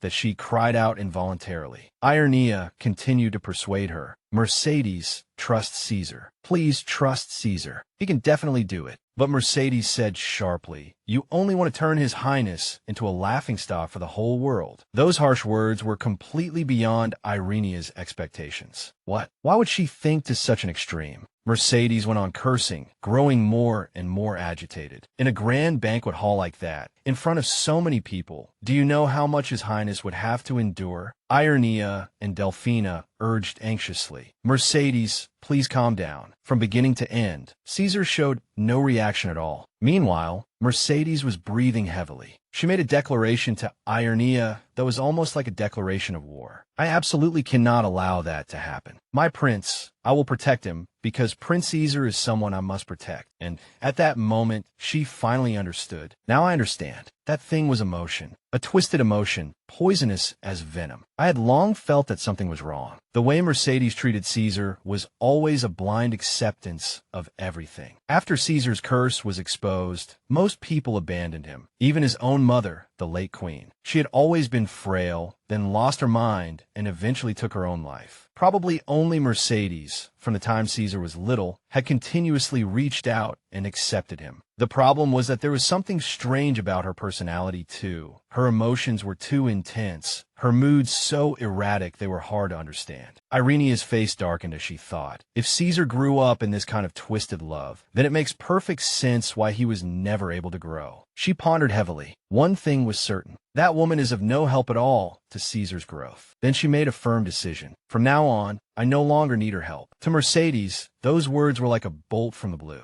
"Yes," Irenia said seriously, "that is exactly what I mean. I withdraw my previous request for your cooperation." Mercedes trembled all over, her lips shaking so badly she could not even form a complete sentence. How could this happen? Placing a hand on the other woman's shoulder, she said again, "From now on, please do not interfere in matters between Caesar and me. No, do not interfere in Caesar's life anymore." The evening sunlight streamed through the glass panes of the front door. Caesar lay lazily across Irenia's lap. Frowning, she thought about the earlier meal. "I sacrificed 17 forks over that alone." Her free hand continued stroking Caesar's head. "You really are stubborn." Irenia kept looking toward the doorway, then said softly, "In the end, Mercedes still hasn't come back." She knew very well that after being cast aside like that, Mercedes would probably never appear again. Even though she felt it had been the right choice for the future, she did not know what Caesar thought. So she still ventured to ask, "Hey, Caesar, do you dislike that I sent Mercedes away?" Even so, Irenia could not help feeling lost. She did not know whether he approved or opposed it. But if he hated it, he probably would have said so already. So for now, she decided to assume it was was fine. She reached a hand toward him, murmuring, "All right, let's begin. We don't have much time left. If we want to avoid the eyes of the other attendants, then now is our only chance." At that moment, Caesar's eyes glowed red, and his expression changed in an instant. Outside the window, moonlight illuminated the space below. Irenia sat at the bedside, now fully awake. Checking the situation, she muttered softly. As expected, the disabled leg, her right leg, was covered in red marks, though the wounds themselves did not look too severe. Though she did not know the reason, Caesar only calmed down after drinking blood. Because of that, I chose the method of letting him drink my blood regularly to keep him stable. I am not sure whether another person's blood would work too, so keeping this secret remains the safest option. Irenia thought to herself, "The only problem is that I can't hide these wounds forever." But later I found a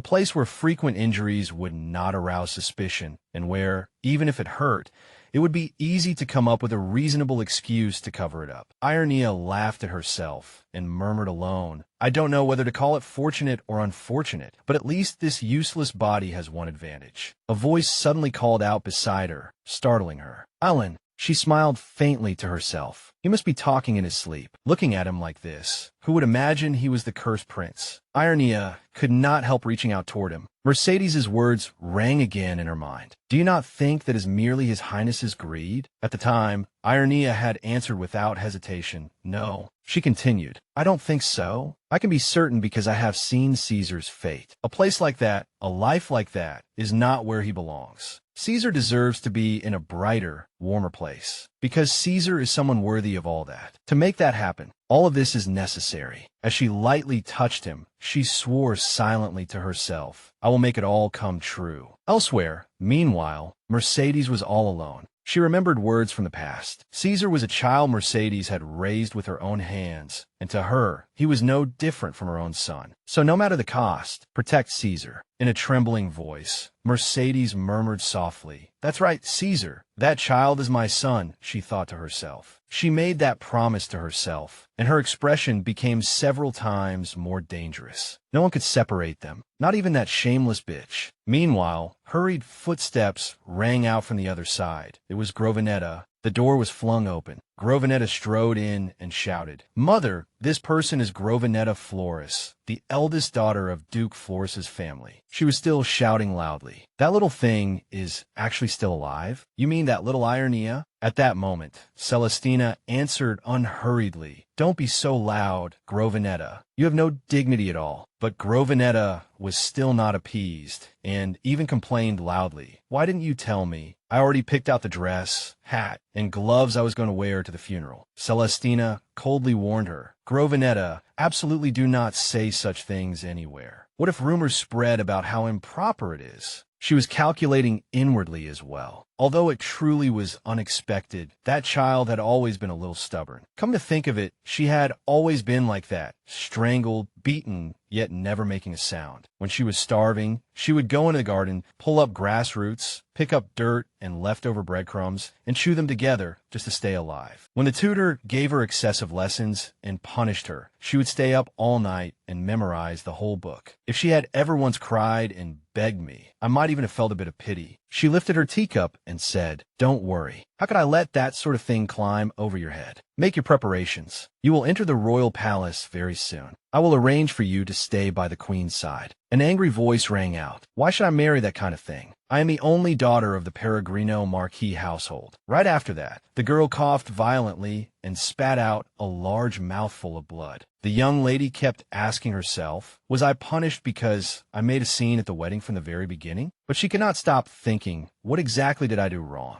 Until death came, the final thought that surfaced in her mind was, I was only afraid. Suddenly, a voice called out, startling Irenia awake in panic. "Rain, wake up." She began coughing violently, just like the girl in the dream. Irenia's face was pale, sweat sliding down her cheeks, her mind in complete chaos. Am I still alive? I clearly coughed up so much blood. A finger gently reached over and wiped away her tears. Caesar repeated anxiously and urgently, "Rain, wake up." She looked at him in confusion and murmured his name softly.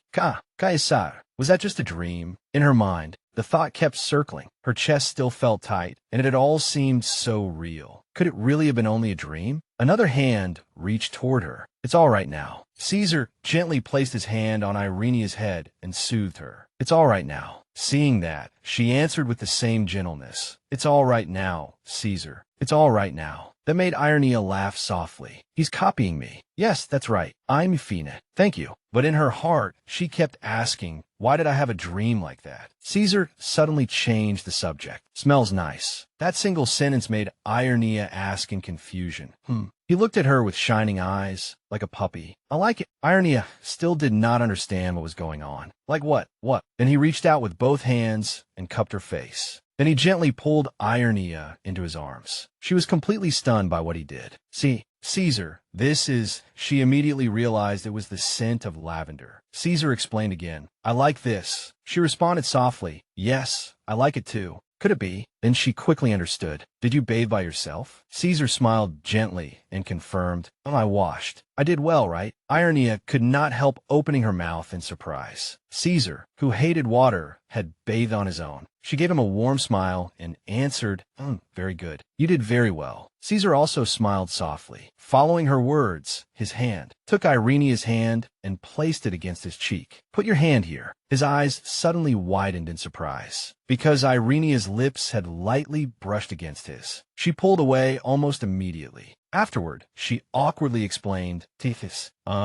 that's a kind of polite greeting that's been very popular in the royal capital lately. Even Irenia herself did not understand what she had just done. Caesar was too cute, so without realizing it, Caesar then lightly kissed her on the cheek. Irenia said in confusion, so that counts as a greeting? Caesar looked at her and said sincerely, Rain, I like you. She knew very well that the liking Caesar spoke of was absolutely not the kind between a man and a woman. I like you too. Yes, I like you. Even if he sometimes frightened me. Even if he sometimes hurt me. Caesar softly repeated, Rain, I like you. Irenia followed along and replied, I like you too, Caesar. How could anyone not like such sincerity and purity? Time gradually passed, and a new day arrived. Delphina entered and said respectfully, Your Highness, Princess Consort, you coughed just now. Delphina, she said to the newcomer, good timing. There's something I want to ask you. She obediently answered, yes. Before I entered the palace, did Caesar have fiancés? What kind of people were they? This topic immediately made Delphina uneasy. Your Highness, this matter. Irenia added seriously, it's all right. Please tell me the truth. At that, Delphina slowly said, I haven't met all of them. I only heard Lady Alonso speak of their behavior. I only know that the previous 4 fiancés all entered the royal palace before the wedding to learn how to become brides. Each time, they would clash with Lady Alonso, especially the young lady from the Peregrino Marquis household, the 4th fiancé.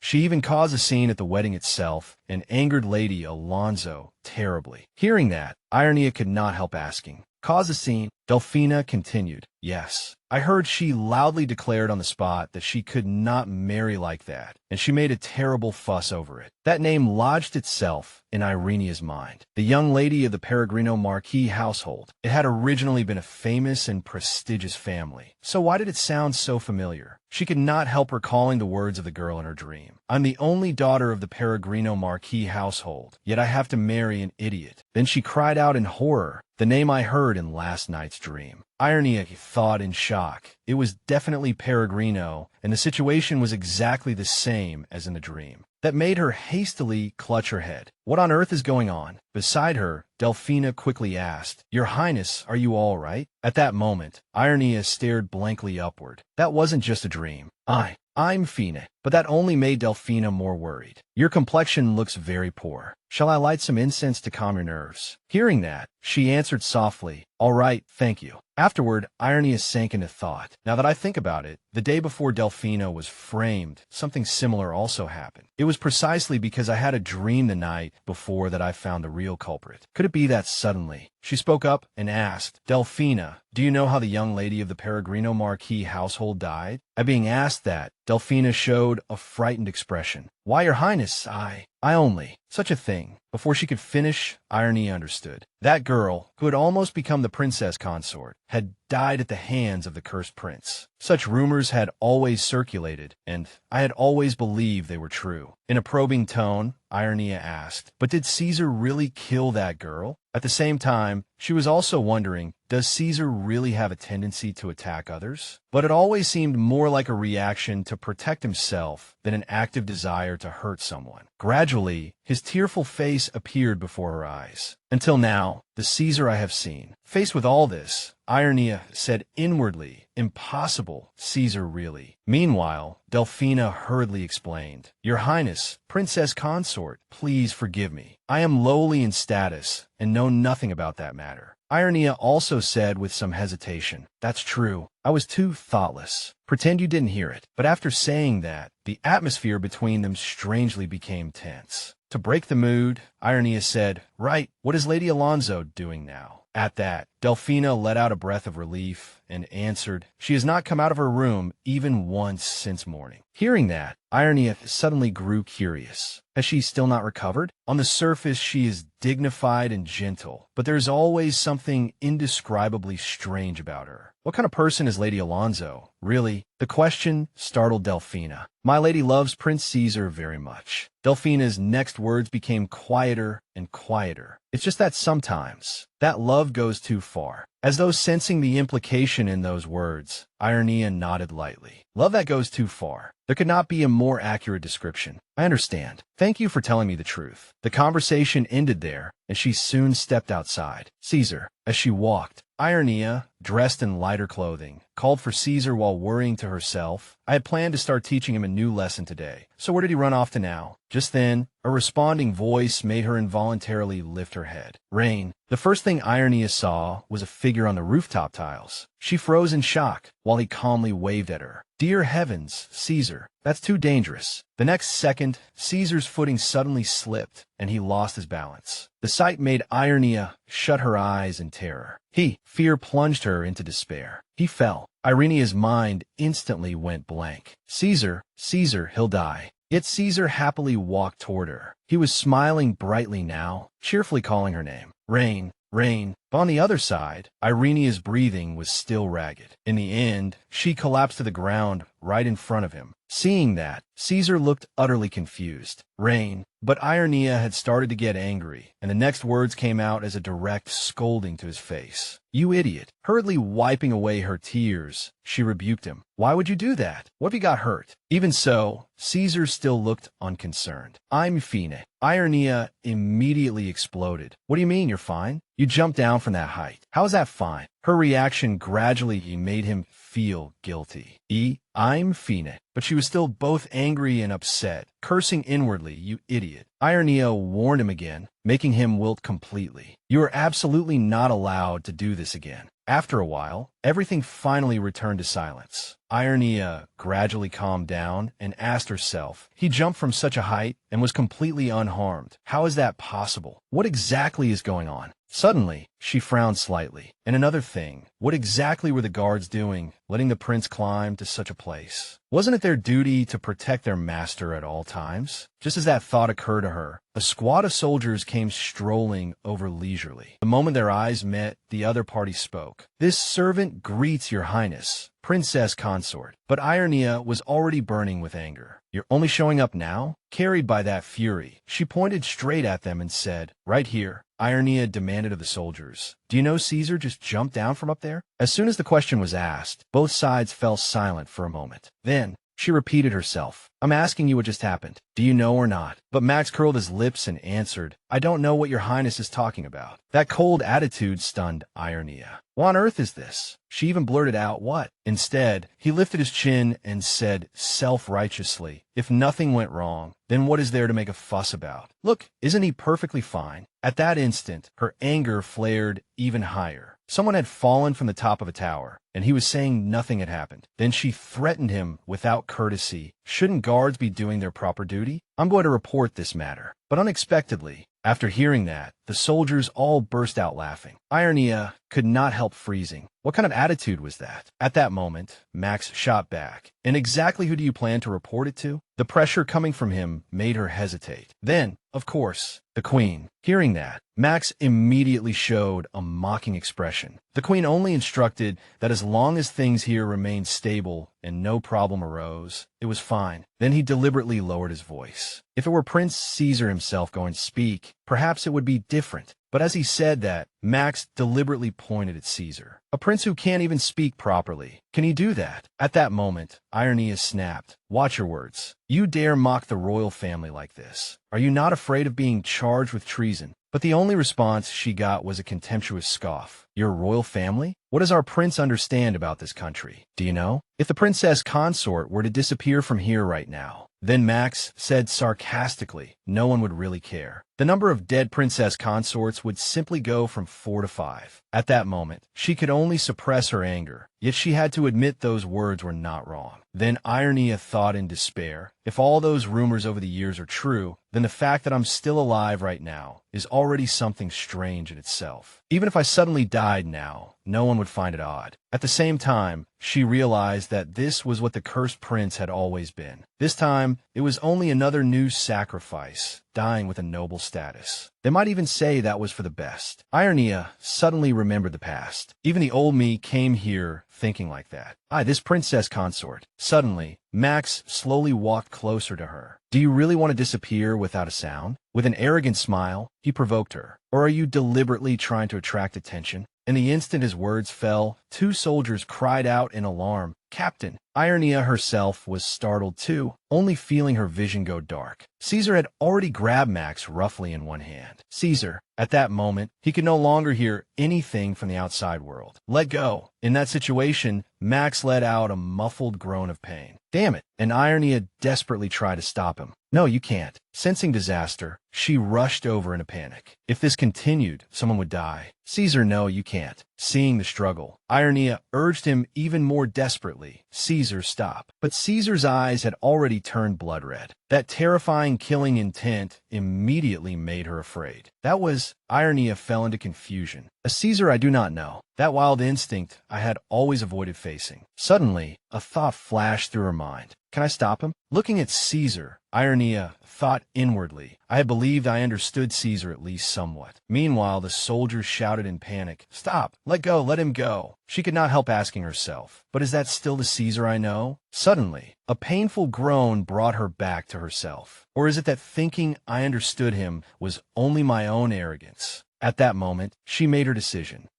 Maybe that really is true. But even so, at least I. And so, Irenia gathered her courage and shouted loudly, Don't do that, Caesar. At the same time, she trembled slightly in fear. Don't. You must not become like that. I do not want to see him hurt anyone. Beads of sweat fell to the ground. If he really did that, everyone truly would say. When she came back to herself, Irenia shouted again, He's a monster. Caesar, please. After those words, the air instantly grew tense. Even so, Caesar's expression eased somewhat compared to before. Very soon, Max was slammed heavily onto the ground. The soldiers hurriedly helped him up. Damn it, you monster. On Irenia's side, she quickly pushed Caesar away. Go quickly. At her urging, they hurriedly supported one another and fled. Then she turned to soothe Caesar. You did very well. Thank you for holding back. They've already gone. She hugged him tightly and coaxed him softly. It's all right now. It's all right now. Suddenly, a hand covered in dragon scales reached out. His touch made Irenia involuntarily raise her head. Facing her, Caesar's expression held a trace of shyness. Caesar, he had already calmed down. At that moment, he awkwardly turned his gaze aside.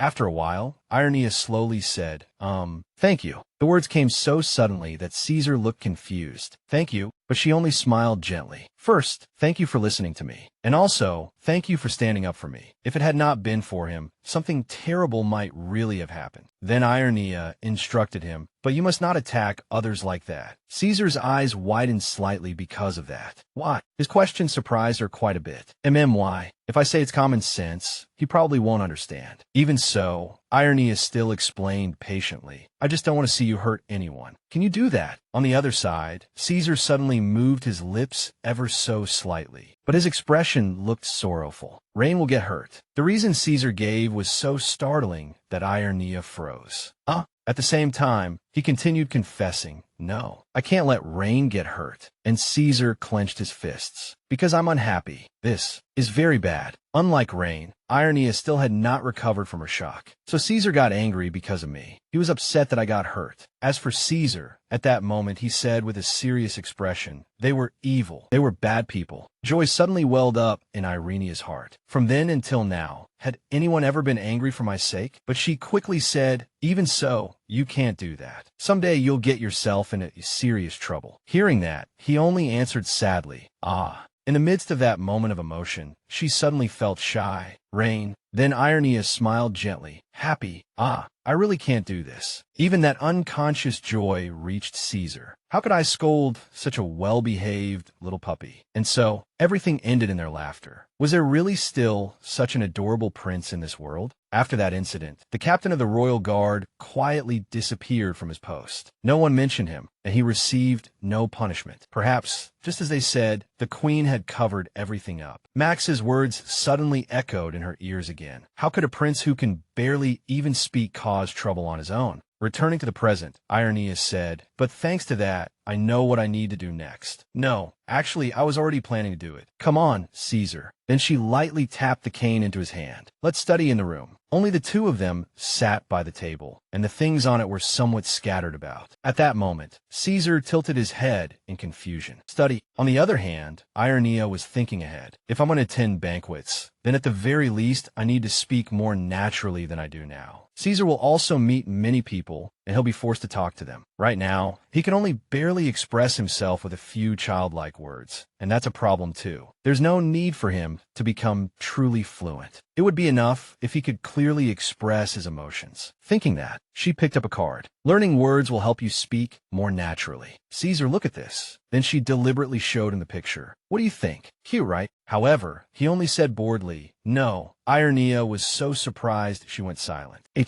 Puppy? But she quickly switched to another card. "Then what about this one?" But the only response was another shake of the head. It wasn't just dislike. He practically hated it. Afterward, Irenia tried teaching him. "Hey, look at this. If you put these letters together, they become Caesar's name. See?" Suddenly, she pointed to a card and said unhappily, "This is Irenia. My name." Hearing that, he immediately looked over. "Rain." That reaction was instantly noticed by her. "You're interested?" "Right. That's my name." In return, Caesar seriously and voluntarily began arranging the letters. "Rain." That action surprised her even more. "That's how my nickname is written." "That's right. How did you know that?" Curious, Irenia asked again. "You're amazing, Caesar. What else do you know?" He immediately nodded too. Not done. As soon as he said that, Caesar arranged more words one after another. "Little girl, pretty, wedding cake." At that moment, she widened her eyes in shock. Every one of them was correct. Joy also made Irenia break into a bright smile. "I underestimated Caesar's level. Now I understand. You were bored because it was too easy, right? Then let's learn something more advanced." But Caesar frowned in fear. More advanced? Then Irenia had to be shaken by surprise once again. Before her was Caesar diligently writing out words. "Caesar, you're really incredible." Irenia immediately focused on his hand. At first he had been a little clumsy, but now his writing was already very smooth. Suddenly, an idea flashed through her mind. Since he's gotten this far, "Caesar, this time try writing on paper." As she said that, Irenia placed a pen in his hand. "Hold it like this. Angle the tip a little, and the ink won't splatter." At the same time, she leaned close beside him to help. A short while passed, leaving only that diligent figure behind. After a while, the pen was set down, and writing remained on the white paper. This time Irenia tried checking it, then was utterly astonished. "You're really amazing." "No, this is far too amazing." She gave him the highest praise. This wasn't just knowing how to write anymore. He was several times better even than me, someone who joined a Florent family late but learned quickly. His handwriting carried a sense of uprightness and solemn dignity. Suddenly, Irenia's mood sank. Why didn't I realize it sooner? This is the trace of an education. Caesar was a prince of the empire, the one most likely to inherit the throne. From childhood, he must have received sufficient royal education, perhaps even training in the art of rulership. Even if his intellect was now clouded by a curse, everything he had learned since childhood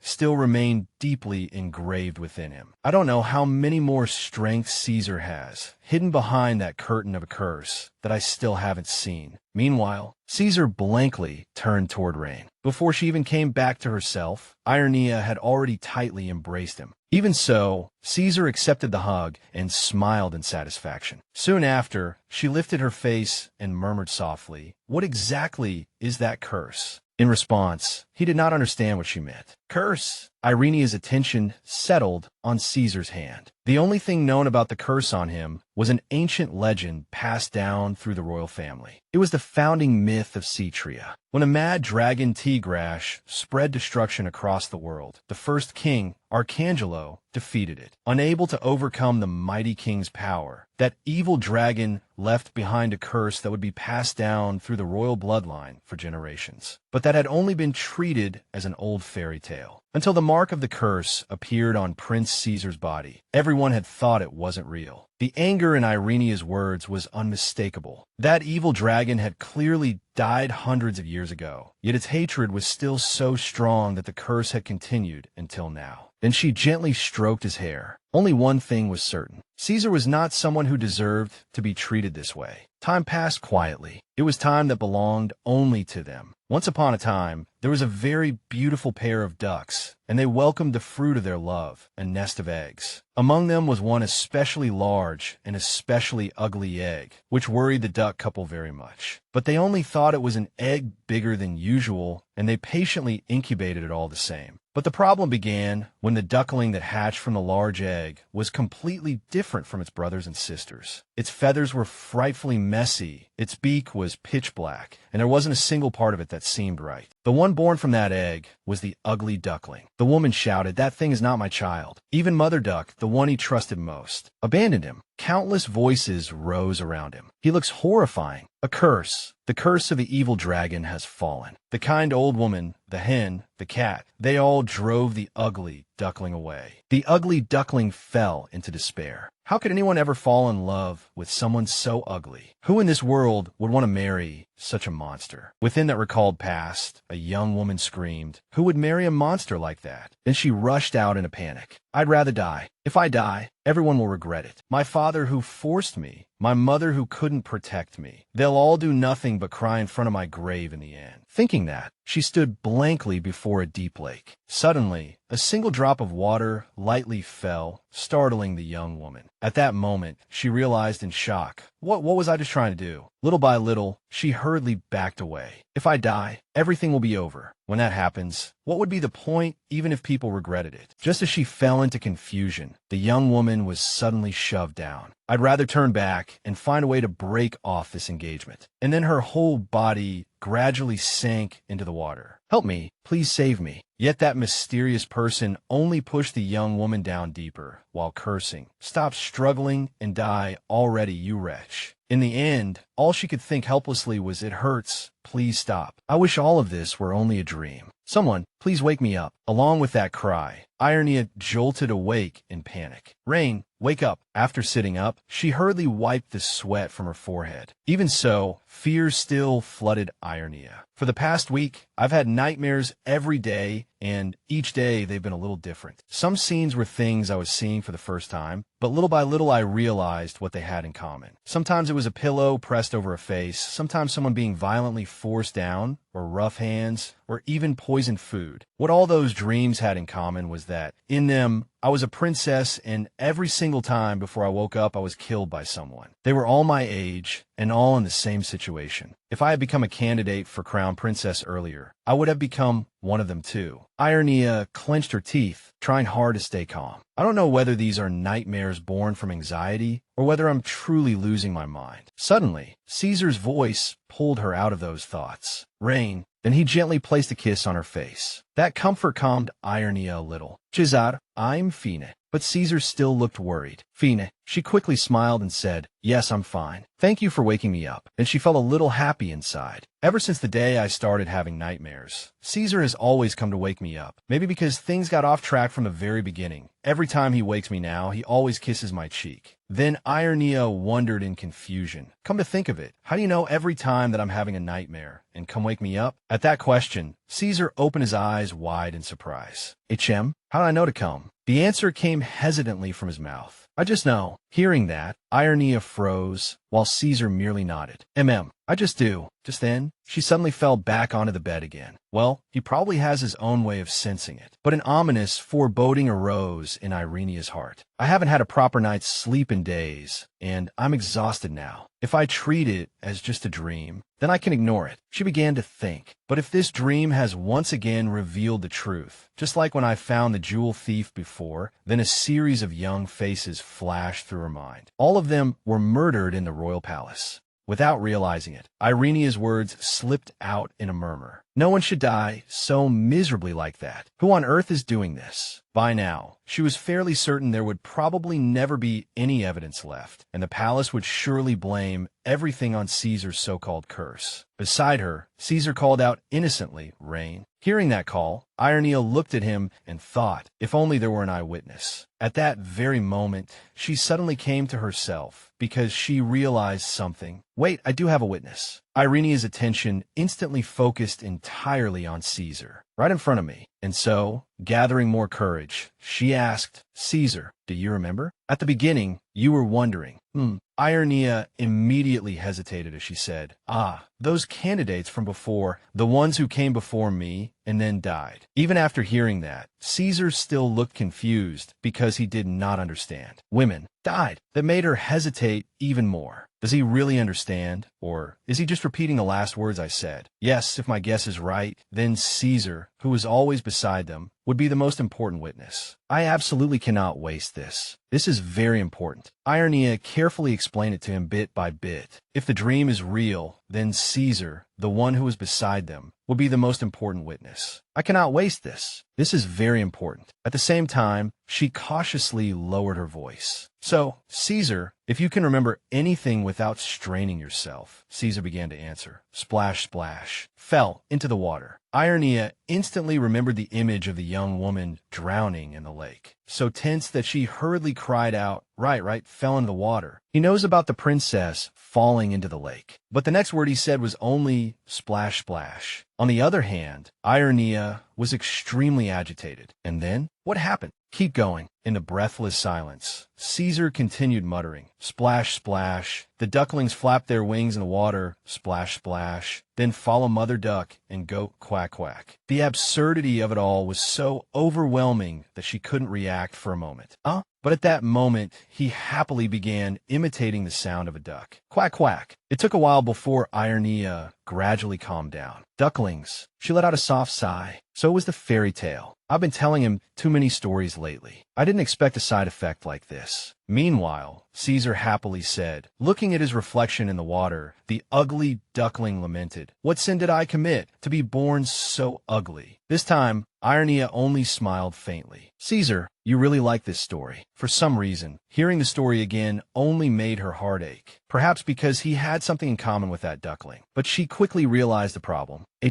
Don't tell me you wanted to read this right now. Caesar immediately admitted it. Read. She had no choice but to light the lamp. How could I possibly beat his stubbornness? Once everything was ready, Irenia softly said, "Then let's continue." The two of them leaned against each other. Once upon a time, in a pond, there lived a very beautiful pair of ducks, and they welcomed the fruit of their love, a nest of eggs. The story had barely begun when he suddenly showed interest. Rain. Then Caesar directly asked, "What is love?" The sudden question startled her. What? On the contrary, he was bright-eyed, as though he had discovered something new. Love. Irenia grew flustered. What is love? Oh no, why would he ask something so philosophical and so difficult? Well, love, she struggled a bit before answering.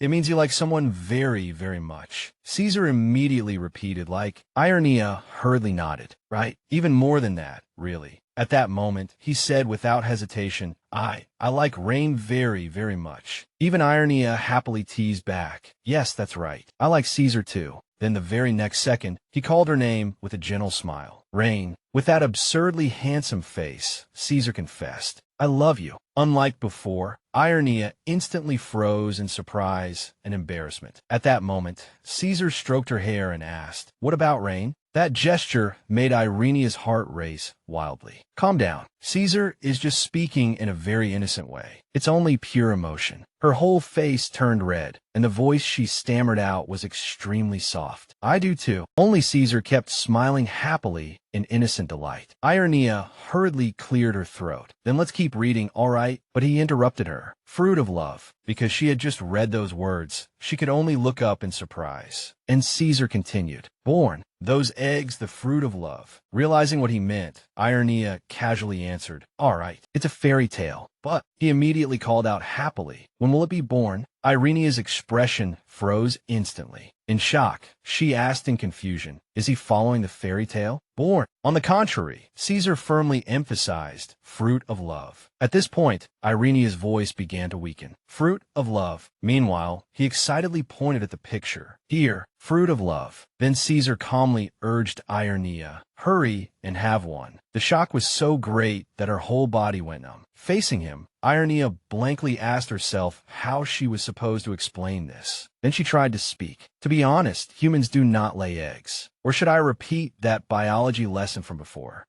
Teza.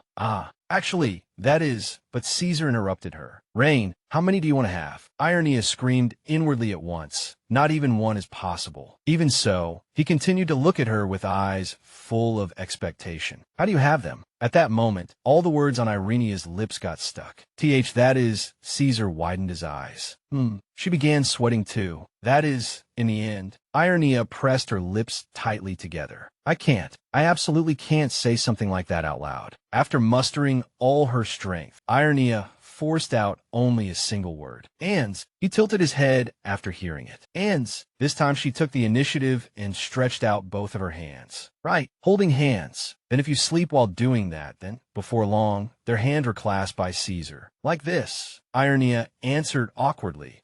Sleep while holding hands like this." Then they lay down on the bed together. Perhaps it was fine to call this a well-meant lie. It would be too cruel to shatter Caesar's innocent heart. While she was thinking all that, Caesar was already unable to hide his joy. Only Irenia quietly made up her mind. From now on, I'll probably have to skip the parts and stories about the fruit of love. In the days that followed, many ornaments were laid out on the table. However, her tone was full of indifference. "Boring. This is boring too. Hey, bring me something else." The merchants panicked because of that. "Miss, what about this one?" This was imported from a neighboring country. In response, Giovanetta merely frowned. "They're all outdated. I came here because I heard you were the one setting the trends. Is there really nothing else?" They hurriedly cried out, "We'll bring more at once." On the other side, John also welcomed her warmly. "What a rare and beautiful young lady. The Duchess must have accumulated a great deal of virtue," he added with praise. "Not only is the eldest young lady dignified and beautiful, but even the second young lady has been chosen as a princess consort." After hearing that, Celestina set down her teacup with force. Of course, no one can compare to the eldest young lady's virtue and reputation. As if he had realized something, John swiftly changed his wording. "I heard that ever since the young lady made her first formal appearance in society last year, she has drawn countless eyes. She truly is worthy of being the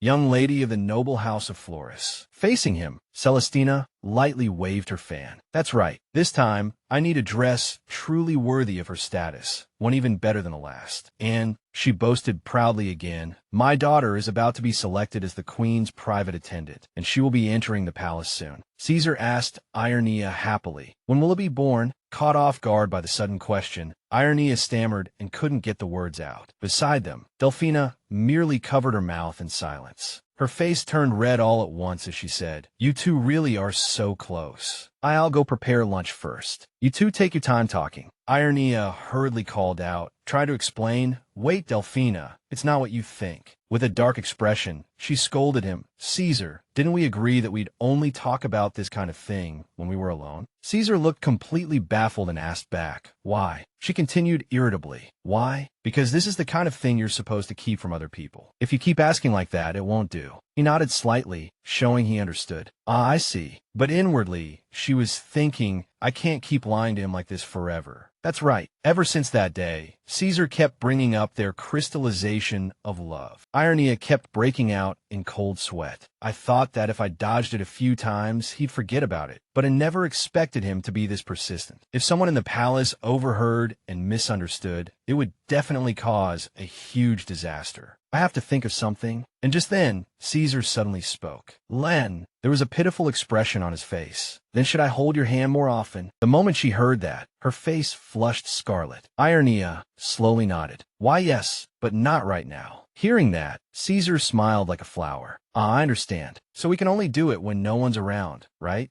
Irenia silently wept inside. I absolutely have to find a way to solve this. Voices rose and fell in gossip. What? His Highness the Prince is in the princess consort's room again. A group of palace maids were gathered together whispering. It's much better now. Before, he used to pace around outside the door a few times before leaving, but now he stays in there all day. At first I thought something like a murder had happened, but it was the exact opposite. They stay glued together all day, whispering and laughing. I heard that a few days ago, someone even saw the two of them lying on the same bed. My God, unbelievable. How can she do that kind of thing with a beast like him? Who knows? Maybe she likes it that way at night. Then someone cursed under their breath. Shut up. Haven't you heard why those maids were thrown out before? Until the queen says otherwise. We saw nothing, heard nothing, and know nothing. Someone quietly stepped back, hiding in the corner. She clenched her teeth, her anger completely undisguised, her face full of hatred. That bitch! How dare she? Meanwhile, Irenia gave a light cough. She had both hands behind her back and said, Caesar, come here. Caesar tilted his head and looked at her in confusion. She spoke unhurriedly. I have a gift for you. The moment he heard that, he stood right up. A gift? Then he quickly walked toward her. Is it something good? She confirmed, something very good. Caesar smiled like a flower. That's great. A gift. Her face burned red, and she could only explain haltingly. Irenia held out her hand. Here, this is for you. She avoided his gaze. I laid this. Caesar's eyes widened as he looked at the egg. He cried out happily, the crystallization of love. She forced a smile and agreed. Why, yes, the crystallization of love. But inwardly, she was doubtful. Did he suspect something? Even so, Caesar merely smiled happily, so delighted that even his tail wagged. When did you lay it? This morning. Actually, this was all thanks to Delphina, who had helped find it. Delphina looked at her in confusion. A bird egg? What are you planning to do with it? Seeing her stay silent, he asked worriedly, Len, are you okay? Are you very tired? Irenia hurriedly reassured him. I'm Fine. It's just a small matter. Anyway, the one who really worked hard was Delphina, who helped find it. At this point, Caesar's attitude was practically that of a puppy. Len is amazing. Irenia silently broke out in a cold sweat. I need to go see a priest and pray. Caesar looked innocently at the egg. Will a baby duck hatch out of it? She was left speechless, desperately trying to think of an explanation. I only told her to find any egg at all, but looking at it now, it's obviously a chicken egg. How could a duck possibly hatch from it? Irenia secretly calculated that once it spoiled, she would probably have to throw it away in secret. Caesar said apologetically, all right, after you finish looking at it, can we continue reading? Caesar lifted the egg. No, I have to incubate it first. Irenia hurriedly stopped him. Wait, Caesar, if you squeeze too hard, you'll crush it. He tucked the egg into his arms. I'll be careful. I'm going to incubate it in the nest. Her face instantly turned paler and paler. Uneasily, Irenia thought, a nest? Why does this feel like it's getting more and more out of hand? She looked helplessly at Caesar, who was sitting on the floor, and said, Caesar, you're not seriously planning to sleep there, are you? Caesar said, I'm going to incubate the egg. Irenia was speechless, thinking to herself, in the end, maybe I really did something stupid. Irenia sighed. All right, but if you get tired halfway through, you absolutely must get on the bed and lie down to rest, understood? By then, the moon was already hanging high in the sky, and Caesar still sat motionless on the floor. He muttered to himself, I have to incubate it gently. The egg in his hands glowed faintly. This is the crystallization of our love. I'll protect Len. When a new day arrived, sunlight spilled everywhere, and Irenia lazily stretched. After waking, she looked to the side and said in confusion, Caesar isn't here? Did he go back to his own room to sleep today? When she turned to the right, she froze. Irenia stared in shock. Wait, don't tell me. Then she blurted out, Caesar. Then she rushed toward him. My God, Caesar, don't tell me you still haven't slept since last night. Caesar called softly, Len. He held the egg out to her. Look at this. She stared blankly and asked back, huh? Did I see that wrong? That egg seemed to move just now. Cracks began to appear on the shell. Irenia couldn't believe her eyes. How did this happen? Caesar wore a gentle smile. The shell split open just like that. A beam of light shot out from inside, spreading outward in a brilliant flare. Irenia hurriedly covered her eyes. Caesar, this is too strange. How can an egg be glowing inside? It left her completely stunned. She could only stare fixedly at the egg. And just like that, a chick was born. Irenia's eyes widened.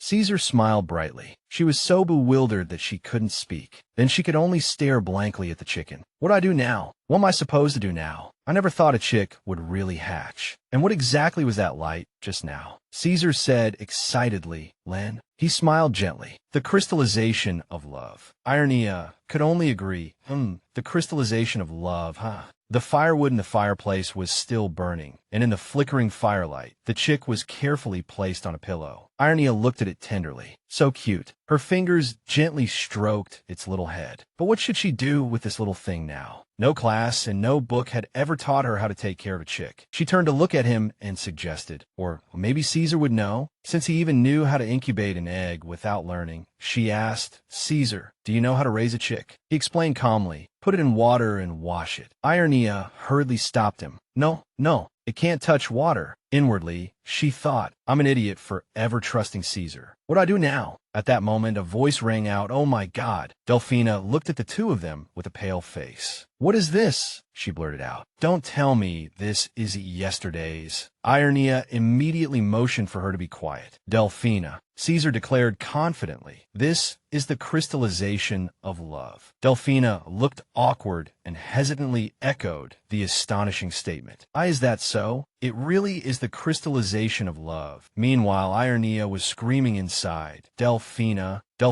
and Irenia walked to a corner and began speaking in low voices. But how in the world did it hatch? I don't know either. It looked like the chick was already inside the egg. She looked at Irenia in disbelief.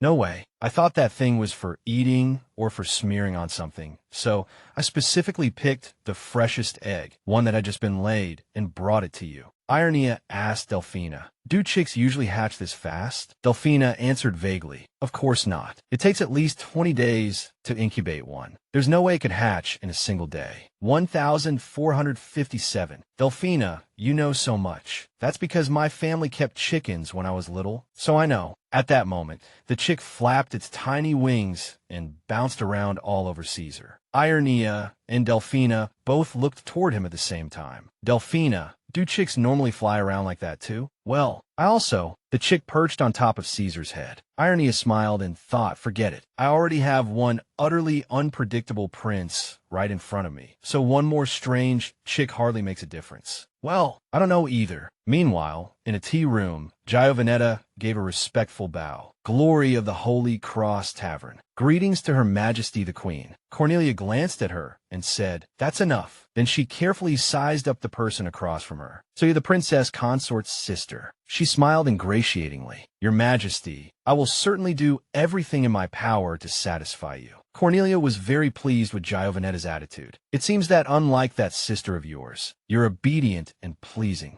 Giovanetta showed a look of surprise. Could it be that my clumsy younger sister offended your Majesty? She lowered her eyes, then began to speak. That child actually proposed a wager to me. The atmosphere in the room immediately grew heavy. She said she would turn that prince into a human, and even demanded that I acknowledge his status. The moment Giovanetta heard that, she dropped to her knees. Heavens, how could she dare be so rude before your Majesty? Please be magnanimous and forgive my sister's offense. Her voice trembled slightly. I never expected her to do such a thing. Cornelia could not help praising her. You really are far wiser than your sister. But even after being provoked to this extent, I still have to maintain the dignity of the queen, so I cannot go too far. Do you have any good ideas? She placed a hand over her chest and said solemnly, "Have I not long since become one of your majesty's people? I will properly and sternly discipline my younger sister." By the fountain, the place was already crowded. The nobles greeted one another and talked about matters great and small. Irenia and Caesar were once again sitting together on the grass in the garden. She looked in the direction the music was coming from. "I see. The social season has begun." Although this had little to do with the Emerald Palace, which was separate from the royal palace, she still found herself thinking of Cornelia. But that also means the summer banquet I promised the queen is getting closer and closer. There were 3 months left until the summer banquet deadline. Irenia looked at him and continued thinking. Even so, seeing him as he was now still made her happy inside. Lately, Caesar had truly become much more stable. It was now rare to see him suddenly fly into a rage, and he could even speak fairly long sentences. If things kept going like this, then maybe taking Caesar to the banquet would no longer be just a dream. Caesar smiled brightly and held out a worm to her. "Lend this." She happily took it from him. Of course, there was still a long road ahead. "Thank you." Then she gently fed the worm to the chick. "Here, this is for you, Abu." Caesar held the chick in his palms. "Abraxas. Its name is Abraxas." Then Irenia continued. "Thanks to the name Caesar gave it, Abi is really smart." He asked in confusion. "Smart?" She listed its good points one by one. "It knows where to go and doesn't poop everywhere. It only follows the two of us. And when other people are around, it even obediently hides." Both of them stared at it intently. Sometimes it even looks like it can understand human speech.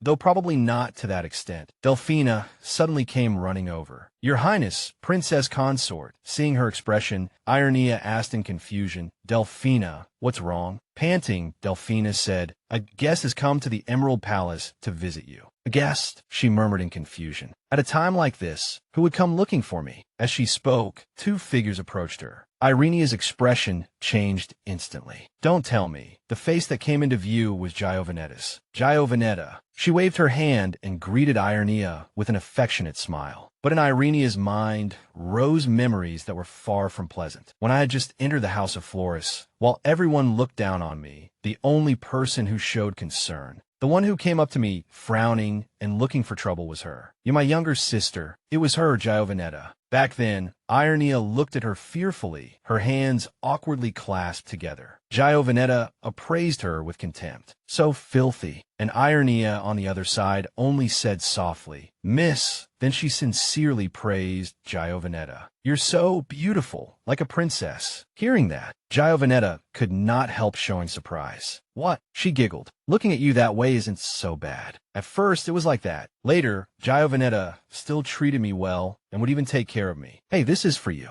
Anyway, I'm not going to use it anymore." Irenia held the food in her hands. "It's really delicious. This is the first time I've ever eaten something like this." Giovanetta smiled brilliantly. "You idiot, you can get this happy over something like that. Even if it had only been a whim, or if she had only been amusing herself with me. The kindness I felt then was still real. But those good days did not last long. Once we began sharing the same tutor, and I gradually adjusted to that household, Giovanetta's attitude suddenly turned cold. Because I didn't know the reason, I was helpless. Our relationship had always been one-sided, and that concern had only ever been something Giovanetta casually tossed my way. But because in that house, not a single person stood on my side, I still hoped I could change her mind. Welcome to Gboard Clipboard. Any text you copy will be saved here. Irenia ran up to her quickly. "Giovanetta, look at this." At that moment, Giovanetta turned her head to look and saw Irenia dressed in a gorgeous gown. She said happily, "This dress finally fits me now, so I wanted to wear it for you to see." Unexpectedly, Giovanetta's expression became terrifying. Why are you wearing that dress?" She explained fearfully, "Because you gave it to me." But the next moment, the other girl lunged at her and started tearing at her dress. Take it off right now. That isn't yours." I never knew exactly what I had done to make Giovanetta so angry. Just like that, the two of them suddenly became enemies. Back to reality. Even though she had oppressed me all my life, after entering the royal palace, I had almost forgotten. Without any warning, "What is it?" Giovanetta placed a hand by her lips. "Oh my, what are you saying, Irenia? We've always been concerned about you, our younger sister. Ever since you entered the royal palace, there hasn't been a single word from you. Isn't it only natural for us to worry?" She looked at her with a condescending smile. "You really haven't changed at all.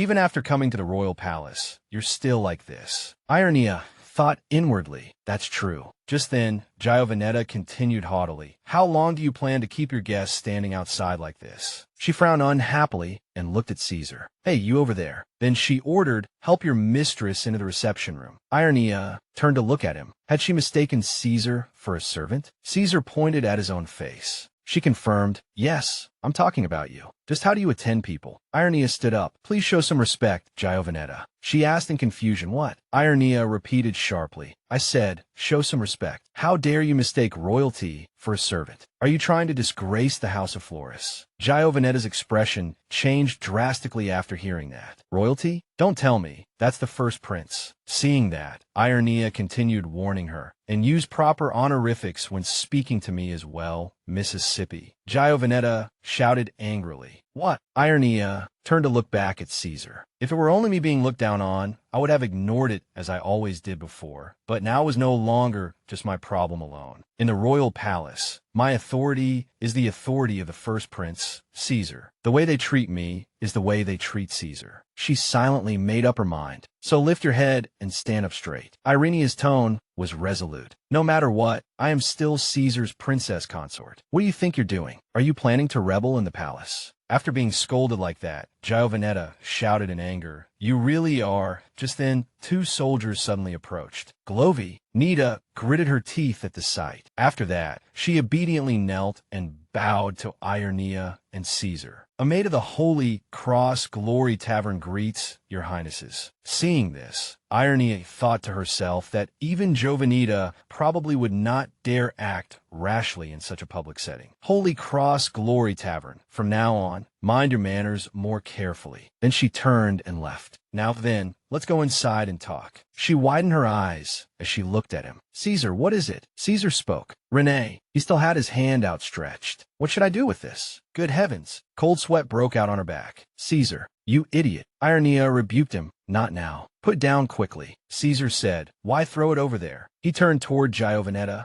Here for you. This Giovanetta was respectful on the surface, but vicious at heart. Looking at him, I thought some beggar had come closer, but on second glance, he wasn't bad looking. Oh my, first prince, she took the worm. What is this? Giovanetta stared blankly at the worm. Then she let out a terrified scream. Ah, so filthy. Caesar happily ran back toward her. Renee, I threw it away. Delphina looked at the two of them in confusion. Meanwhile, Irenia finally couldn't hold it in and burst out laughing. Giovanetta's face darkened as she said angrily, hey, what is the meaning of this? Then she stormed off just like that. Time continued to pass until evening. Irenia asked in confusion, does Caesar receive visitors even in the middle of the night? Who is it? Delphina explained. It's Master Richard, His Highness Caesar's royal physician and Grand Magus. He has ties going back to the late king's era, so he became a court magician. He sometimes comes to see His Highness in private. After hearing that, Irenia asked again, if he's someone who's been around since the late king's time, then isn't he quite old? Delphina replied, actually, I don't know much about Master Richard either. Most mages are like that. They rarely show themselves. At that moment, she thought to herself that if he was the royal physician, then he must want to examine Caesar's condition, which was why he had requested a private meeting. Delphina, go see whether the guest needs anything. Taking the order, Delphina answered briefly, yes, your highness. Irenia lay quietly on the bed. Thinking back on what had happened that morning, although Giovanetta had left in the end, she had become one of the queen's maids. In other words, she would remain in the royal palace from now on.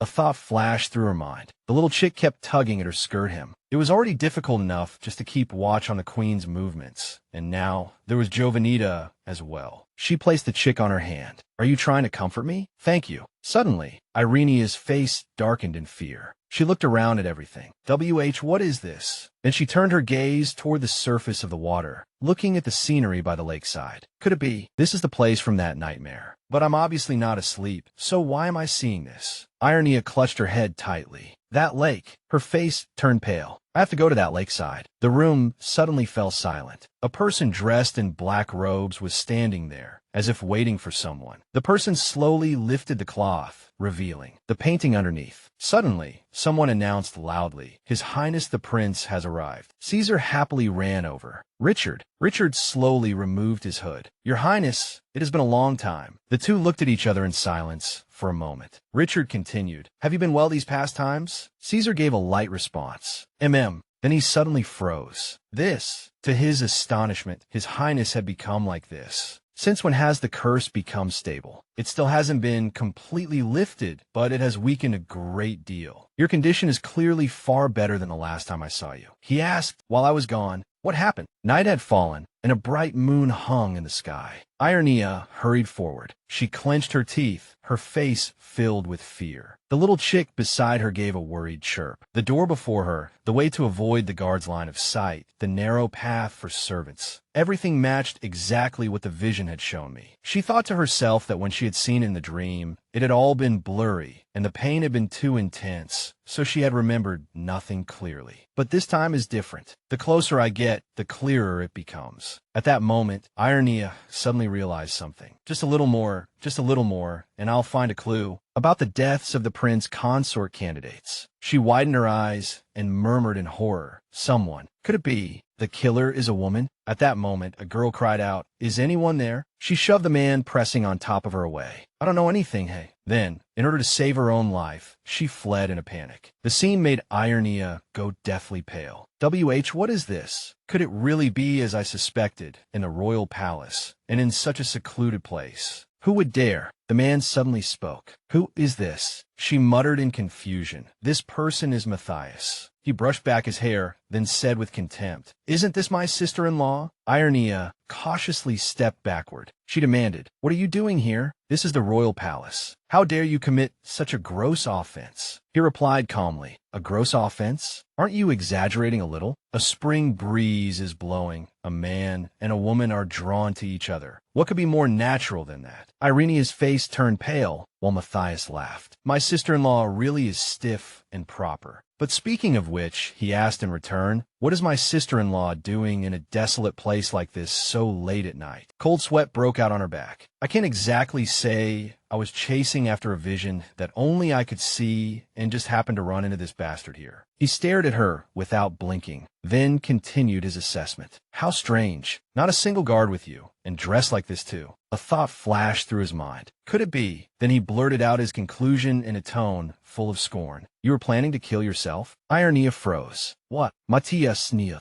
"I thought you were different from those ordinary girls from before." He still would not stop and continued mocking her. "But it seems that curse really is terrifying. Everyone throws away their lives so easily. If I'd known, I should have had a taste of you all first." Furious, she shouted, "You shameless bastard. It's not because of the curse. This has nothing to do with Caesar." A mocking smile spread across his face. "If it's not the curse, are you saying those girls killed themselves because they couldn't stand my stupid brother? That does make a certain kind of sense." She lowered her head, her expression hidden in shadow. "If it wasn't suicide." Irenia clenched her hand. Then a sentence slipped from her lips. "What if they were murdered? What if only by coming here can I confirm it?" She thought, that nightmare wasn't just a dream at all. It was showing me the truth. All of the prince consort candidates were murdered by someone. A cold wind swept through the courtyard. Matthias repeated Irenia's guess. "Murder?" He stepped closer to her and pressed sharply. "Do you even know what you're saying?" He laughed wickedly. "Just as you said, this is the royal palace, a place under the authority of the royal family. Can you take responsibility for such an outrageous insult?" She looked at him in confusion. Then she quickly retreated. In that instant, Irenia suddenly lost her footing. She plunged headfirst into the lake. Her eyes widened in terror.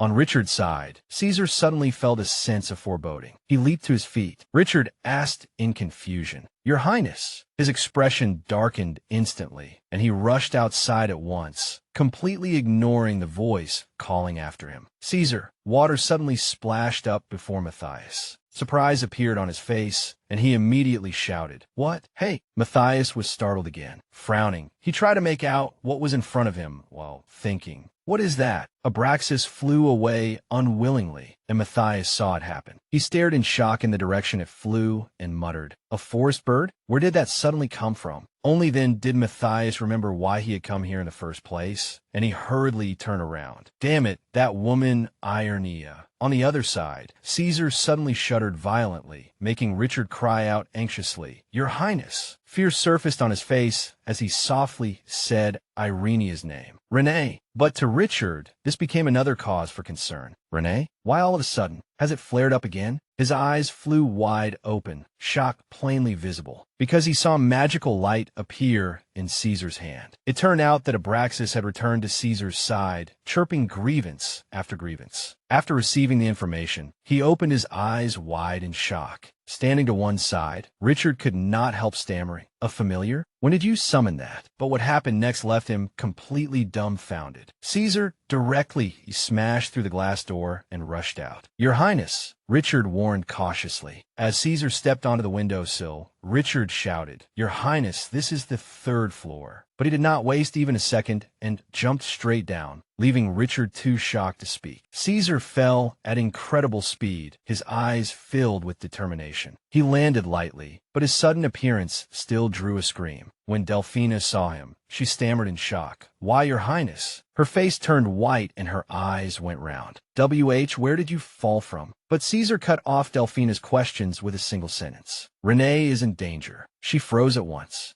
Caesar looked straight at her and said gravely, at the lake. Renee. Meanwhile, Irenia was sinking deeper and deeper into the water. Her consciousness grew hazy. So cold, too cold. Irenia could not help letting her thoughts drift. I've already gone through this kind of death countless times in my nightmares. Yet this pain is just as terrifying this time. After struggling desperately to stay alive, am I really going to die because of such a trivial accident in the end? Then Irenia suddenly thought of her birth mother and Annalisa. Am I about to go to her now? Childhood memories rushed back all at once. When Irenia was still with her, Annalisa had never once held her, nor had she ever offered her a hand to grasp. She never allowed her to call her mother, either. But whenever people on the street threw stones at her, she always stood in front of her. Even when she was so sick that she coughed up blood, she still prepared food for her first. Until I entered the palace, she was the only person in my life who had ever truly cared for me. Perhaps her death was actually a good thing for me. If there is still anything weighing on my heart, she thought of Caesar's warm smile and thought, Caesar, if only I could see you one last time. Annalisa's teaching seemed to echo through the darkness. Live. The one who survives is the strong one. Then the face that appeared before Irenia was Caesar's, full of urgency. Renee. He pressed his lips to hers, trying to wake her. Renee, wake up. The action worked almost immediately. Irenia's eyes snapped open, and a heavy breath escaped her lips. Caesar immediately let her go, and having narrowly escaped death, Irenia began coughing violently. Then he kissed her lips again, his voice gentle and soothing. Renee, don't fall asleep. Stay awake. Only then did she recover a little awareness and, looking at the person before her, murmured softly,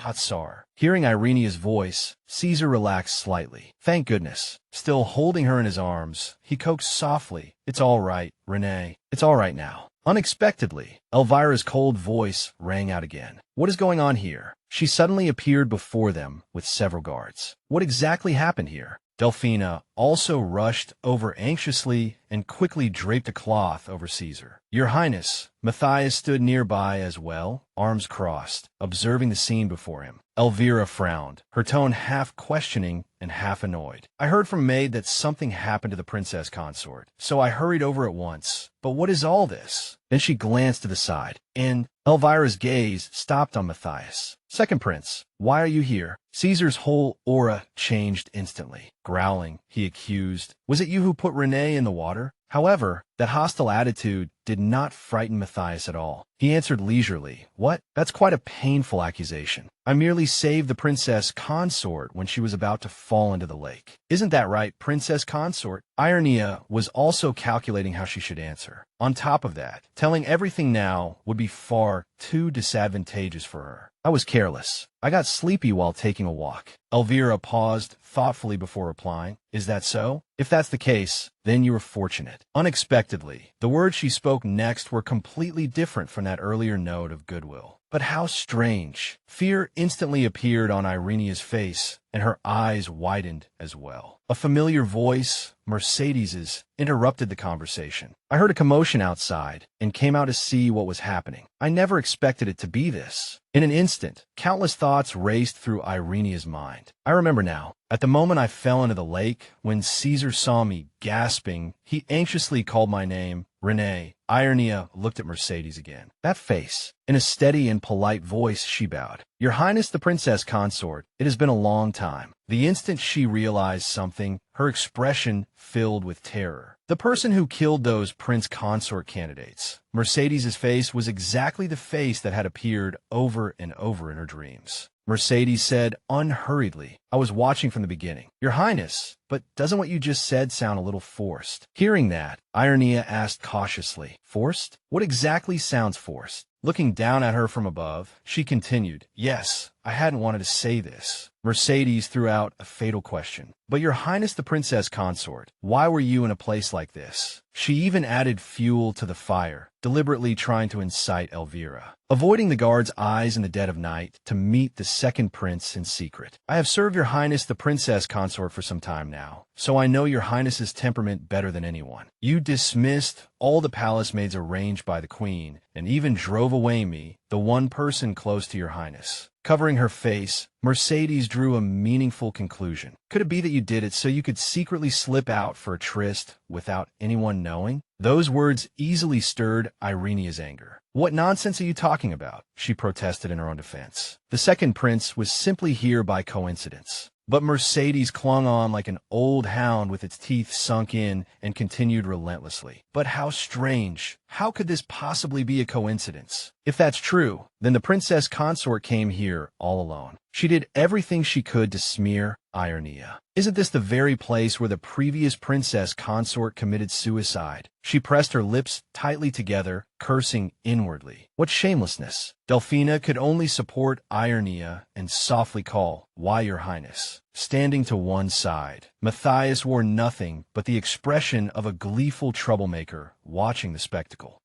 This is getting more and more interesting. Since this is entertaining me so much, I can't just let it go. He decided to step in. The princess consort is right. The weather was nice today, so I came out for a walk and happened to run into the princess consort. Because it was so dark, the princess consort mistook me for a suspicious person and, in her panic, fell into that pond. Then he carefully glanced at Irenia, as though asking for confirmation. Isn't that right, princess consort? The expression on Irenia's face was too complicated for words. Hearing Matthias speak as a witness, Elvira could only back down a step. Since the second prince says so, then let this commotion end here. Princess consort, please be mindful of your conduct, and also take good care of your health. But Irenia herself was still thinking furiously. The second prince may have been a coincidence, but Mercedes was there too. If they were watching me and preparing to make a move against me. Richard's voice came from behind, interrupting Irenia's thoughts. No matter what kind of recovery magic is used, it's useless if you keep getting hurt like this. She looked up and answered politely, I have been discourteous, court tutor. Irenia sized up the man standing before her and thought, so this man is Caesar's court tutor. He spoke again. I've already used every recovery spell I have. Is there anywhere your body still feels unwell? Irenia hurriedly replied,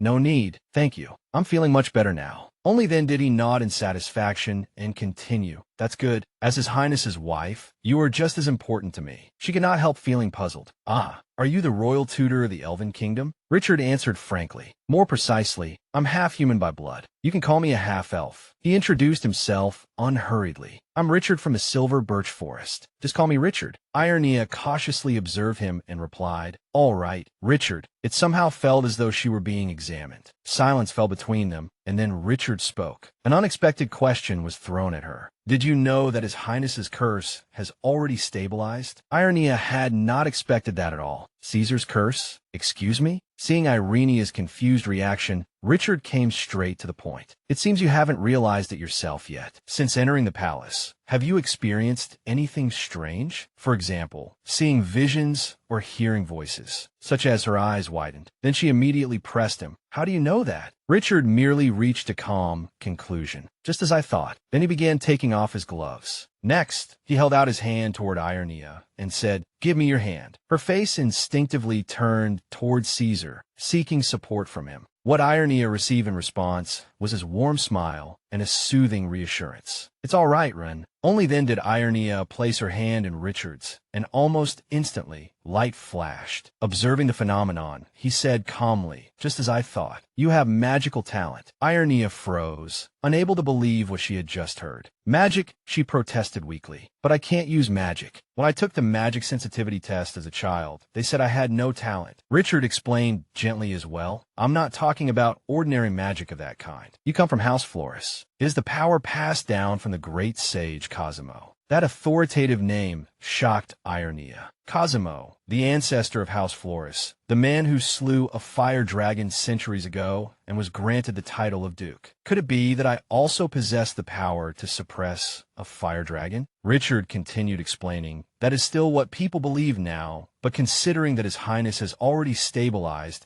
it seems House Floris did not place fire dragon suppression in you. In fact, it may be quite the opposite." His words only confused Irenia further. The opposite? Richard then gave a simple explanation. Cosimo Floris engraved a spell that stabilizes fire dragons into his own bloodline. You can understand it that way. Even so, Irenia still could not fully believe it. That kind of magic is inside me. After Caesar drank my blood, he stabilized. Is it because of that? Richard continued. The visions you've been seeing also seem to be the result of part of the dragon's power affecting you after His Highness's curse temporarily calmed down. We call it the Eye of Law. The Eye of Law can see through all things. If cultivated over time, it can perceive truth. At those words, Irenia could not help feeling excited. So that means the visions I saw were all real? Everything I saw was... He did not let her finish and quickly continued. If it is something that has already happened, then yes, it is correct. But if it is the future, that is another matter. Even Irenia herself could hardly believe it. I can see the future too? Richard explained at an unhurried pace. It seems you haven't reached that level yet. But the future does not always unfold exactly as seen. What makes the future special is that it always contains many possibilities. We can change our own fate. His words made Irenia's eyes widen in shock. However, because that defies causality, there's always a price to pay. Irenia nervously rubbed her hands together and murmured inwardly, "I can use my own power to change fate." Then Richard made a suggestion. He said slowly, "I'd like to test your blood. Your blood is deeply connected to His Highness's curse. We may find a way to lift that curse." The moment that topic came up, Irenia's full attention snapped into place. Lift the curse? Meanwhile, elsewhere, a tray of bread crashed to the floor. Mercedes collapsed to the ground, roaring furiously without pause. Why? Why do you have to be there at that exact moment? That was the perfect chance to get rid of that cripple. Why did that lecher have to show up there today of all days and come do something so filthy, ruining everything? Her hands clenched tightly, and with every curse she spat, her knuckles strained harder. How can someone like that also be royalty? Heaven is truly cruel, when it already gave us a prince as perfect as my son. In Mercedes's eyes was reflected hatred for Irenia. Caesar, my son is perfectly normal. He was only bewitched by that vicious woman. If that girl disappears, His Highness will shine again. I must do it. I absolutely must. I'm the only one who can remain by His Highness's side. Only me. Her sobbing echoed through the gloomy room. Then another morning slowly arrived. Irenia was lying in bed, while Caesar sat beside her. At that moment, dozens of thoughts were circling in her mind. Looking back on it, it was very strange that Mercedes had been there at that time. She probably hadn't appeared because something happened. She had likely been watching me from the very beginning, watching in secret, waiting for a chance to hurt me. Although that accident was mostly the second prince's fault, the person I truly need to be on guard against is Mercedes. She recalled the expression Mercedes had worn then. Isn't this the very place where the former crown princess threw herself to lie so casually to the very person she had killed? I have to find a way to deal with Mercedes. Caesar's voice rang out, pulling Irenia from her thoughts. "Run, are you angry?" She turned her head toward him and gave a soft response. His finger touched the center of her forehead. Caesar's voice was very gentle. "Run here. Are you angry?" Only then did Irenia realize. Good heavens, Caesar has become anxious because of me too. She explained softly, "Caesar, I'm not angry." Caesar softly asked, still worried about her, "Really? Then are you okay?" Irenia affirmed once more, I'm okay. Then she touched him lightly. "Come here, Caesar." Irenia buried her head in Caesar's arms and found herself thinking, since when have I grown used to this warmth? When I stay close like this, all my awful thoughts disappear. Is Caesar the same? Does he feel what I feel too? I want to know. She remembered Richard's firm words. Maybe we will find a way to solve his highness's curse. Irenia raised one hand and gently touched Caesar's face. "I've decided to work with Richard. Maybe we really can break the curse." Looking at him, she could not help murmuring under her breath, "You're already this handsome now. How handsome will you be when the time comes?" Just then, Caesar caught her hand, and Irenia's expression turned surprised. At that moment, his face seemed to come with its own filter, making her girlish heart pound wildly. Handsome. Irenia's cheeks gradually flushed red. Now that you mention it. Only then did she remember what had happened between them by the pond that day. Those lips had already touched my lips, hadn't they? The more Irenia thought about it, the redder her face became. She hurriedly sat up and turned her face away from him. Caesar called to her uneasily, "Run, what's wrong?" Only then did Irenia hesitate before turning back to look at him. Caesar called again, "Run." She touched his face, then immediately turned away again. That movement only made Caesar more confused. Fane. Irenia told herself inwardly. That's right. Caesar only did that to save me, to heal me. But I never thought our first kiss as husband and wife would happen like that. Caesar looked at her with full expectation and cheerfully agreed. Save you. Irenia felt a little more at ease inside. Still, honestly, if it hadn't been Caesar, I might already be dead. "Caesar, thank you for saving me." He looked at her gently and replied, Caesar unconsciously leaned closer to Irenia. Then he lightly planted a loud kiss on her cheek. The sudden action left Irenia stunned. But Caesar only innocently pointed to his own cheek and smiled as he demanded, "Run, I want one too." She pressed her lips together, constantly reminding herself, "It's only a kiss on the cheek. There's no need to be nervous. We do this every day." Thinking that, Irenia squeezed her eyes shut and kissed Caesar on the cheek. He broke into a happy smile, just like a child. His innocent expression also brought a smile to Irenia's face. "Caesar, I don't know why, but you always manage to wipe away all my worries so easily." Meanwhile, elsewhere, voices of discussion were rising. "What? Refusing all visitors?" Giovanetta smiled meaningfully and continued, "I was planning to go scold her today. She's always so noisy, so I suppose she's scared now." Marta said unhurriedly, "Actually, there was a bit of an incident concerning the second young lady last night." Hearing that, Giovanetta asked in return, "What incident?" Marta leaned in and whispered a few words into her ear. After hearing them, Giovanetta immediately burst out laughing. She delightedly repeated what she had just heard. Irenia almost drowned in the lake? Serves her right. I only wish she had died like that. Hearing this, Marta quickly tried to dissuade her. "Miss, please don't say such ominous things. You know as well that suicide is a grave sin. It would drag the whole family into disgrace. What if the young lady really gets foolish ideas?" Giovanetta laughed until tears came to her eyes, then slowly said, "Marta, you don't know. That little Irenia has quite the sharp tongue. She would never kill herself. Still, it does feel a little strange." Seeing her begin to move, Marta asked uneasily, "Miss, what are you planning to do?" Giovanetta's gaze sharpened. She smiled faintly and asked back, "Who witnessed that incident?" Before long, Marta brought that person before Giovanetta. "Miss, the person you wanted to see, Madame Alonso, has arrived." At that moment, Mercedes was on high alert. "Why is the Crown Princess's older sister looking for me? Could it be that she has unfortunately noticed something?" However, she was immediately startled again. Giovanetta arrogantly addressed the person before her. "It's our first meeting, Madame Alonso." With a cordial smile, she greeted Mercedes. "I am Giovanetta Floris, eldest daughter of the Ducal House of Floris." After that, the two sat together at the tea table and began to talk. Giovanetta's bearing completely matched the standard in Mercedes's heart. A judgment instantly arose within her. Good heavens, how noble. Completely different from that bastard-born thing. They're not even on the same level. If only the Crown Princess were someone like her. Mercedes even painted a romantic picture in her mind. The two highnesses would stroll beneath a bright blue sky, like a scene from a painting. And in that picture, I would be there too, quietly following behind them in service, offering tea and refreshments at just the right moment. The two highnesses would surely be delighted, then turn a look at me. In Mercedes's imagination, Caesar would smile and agree, "Then I'll leave it to you, Mesh." Looking at me, Giovanetta's voice pulled her back to reality. Madame Alonso. Mercedes hurriedly replied, yes. Then she changed the subject. However, I do not know what business Miss Floris has with me. Giovanetta slowly set her teacup down on the table and spoke first. I came to apologize to you on behalf of my younger sister. The unexpected words left Mercedes momentarily stunned. Pardon? Giovanetta put on an understanding expression and explained, I heard that my younger sister dismissed you. I entered the palace later than she did, so I only learned of it now. That child is somewhat useless, but even I never imagined she would do such a thing. Please forgive her recklessness, and forgive me as well for coming so late. She even squeezed out crocodile tears for effect. Madam, you're the only person Prince Caesar is close to, and you're older as well. How could Irenia hurt you like that? At that, Mercedes replied,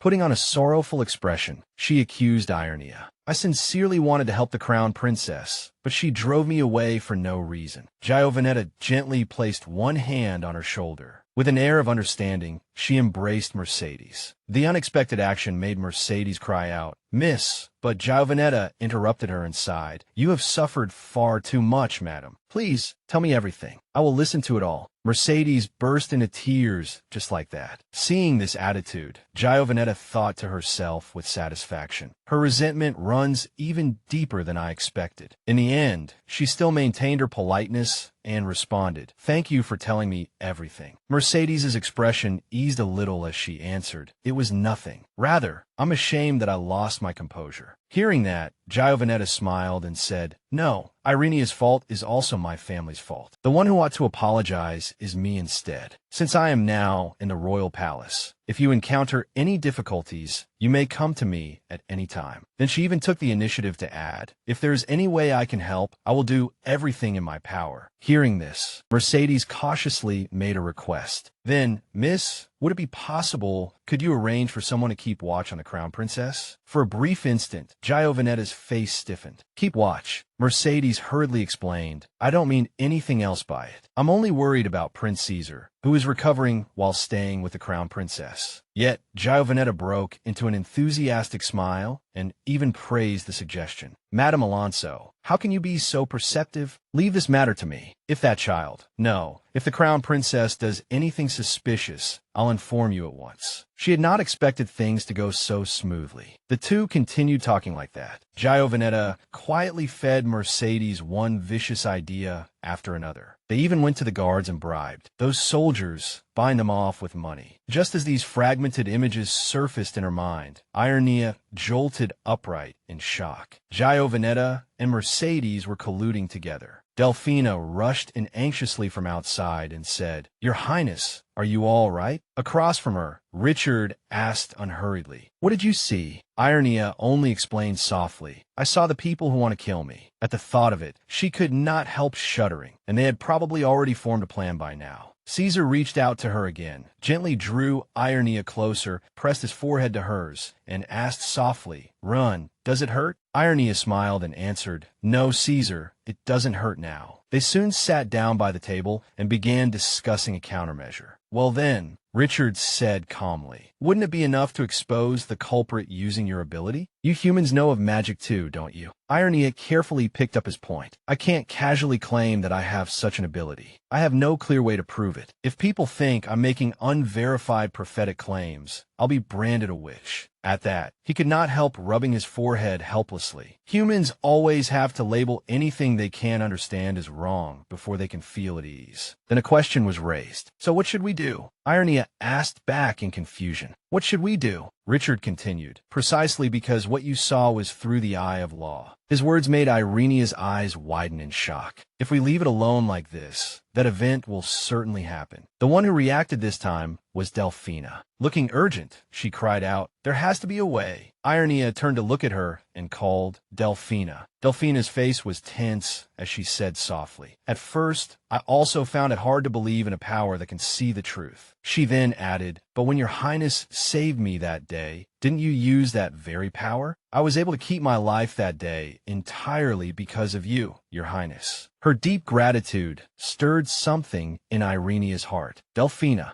she trusted Irenia completely, so Your Highness will surely get through this as well. The next person to speak was Richard. Already told you, he said, In an unhurried voice, fate can be changed. You simply must be meticulous enough and cautious enough to cross over causality. Hearing this, Irenia slowly replied, "Let me think about it a little more." By nightfall, she was standing alone, looking out the window. Irenia's fingers lightly brushed across the glass before her as she thought, "Mercedes will definitely find a way to kill me. I don't even need to see the future to know that. She has already killed 4 people, and she is full of malice toward me. Even if I escape this time, she will wait for the next chance. I need evidence that will make it impossible for her ever to recover. Because last time with what happened by the lake, I had no proof and was instead driven into a corner. Evidence that can pierce through every excuse. Something so clear that everyone will have no choice but to believe it." Just then, hearing movement, Irenia unexpectedly whipped around. The one who appeared was Caesar. "Bane!" She smiled at him and answered softly, "Caesar." Silence hung between them for a moment. Then the question was asked, "Hey, Caesar, what do you think of Mercedes?" Caesar answered, "Mels is my nanny." Even as he said it, he couldn't hide the surprise on his face. Hearing that, she fell into even deeper thought. "Mels is Mercedes' nickname." "Yes, that's right. I have to." Irenia thought to herself, "If there's no other way, then at the very least, I need to know what Caesar is thinking." "It's true that Mercedes raised you as if she were your own mother," she continued. "Caesar, listen carefully. Mercedes is a bad person. She has killed people." Hearing that, Caesar could not conceal his shock and repeated, "A bad person." Satisfied, Irenia explained further, "That's right. Killing people is a very bad thing. Mercedes is someone who has done that many times." She carefully watched Caesar, thinking, Does he understand? At that moment, Caesar sank into thought. He remembered the scene of a young girl dying. Back then, there had been blood everywhere. Then another girl, and then yet another victim. Then Caesar said softly, "Those people who died, those girls." The moment Irenia heard his voice, her whole body trembled. "That's right, those girls who used to stay by your side." She spoke a cruel truth. They were all killed by Mercedes. Irenia slowly walked toward him and continued. Then she stood in front of him and went on, "And now, she wants to kill me too." Caesar reacted at once. "I don't want Len to die." Irenia's expression grew even more serious as she replied, "Then we have to stop her. Can we do that?" Caesar said earnestly, "I'll protect Len." She pressed her lips together, her face flushing slightly at his words. Irenia hugged him and answered, "Thank you, Caesar." After that, she sought help from the others as well. "Can you help me too?" Delphina answered almost immediately, "Yes, I will. If there's anything I can do, I'm willing to do it." Their words surprised Irenia a little. I expected Delphina to help me, but I'd heard that elves are usually arrogant toward humans, and yet he's really helping. "Is Richard really helping me too?" Richard calmly explained. "What are you thinking? Don't worry, I'm a dragon.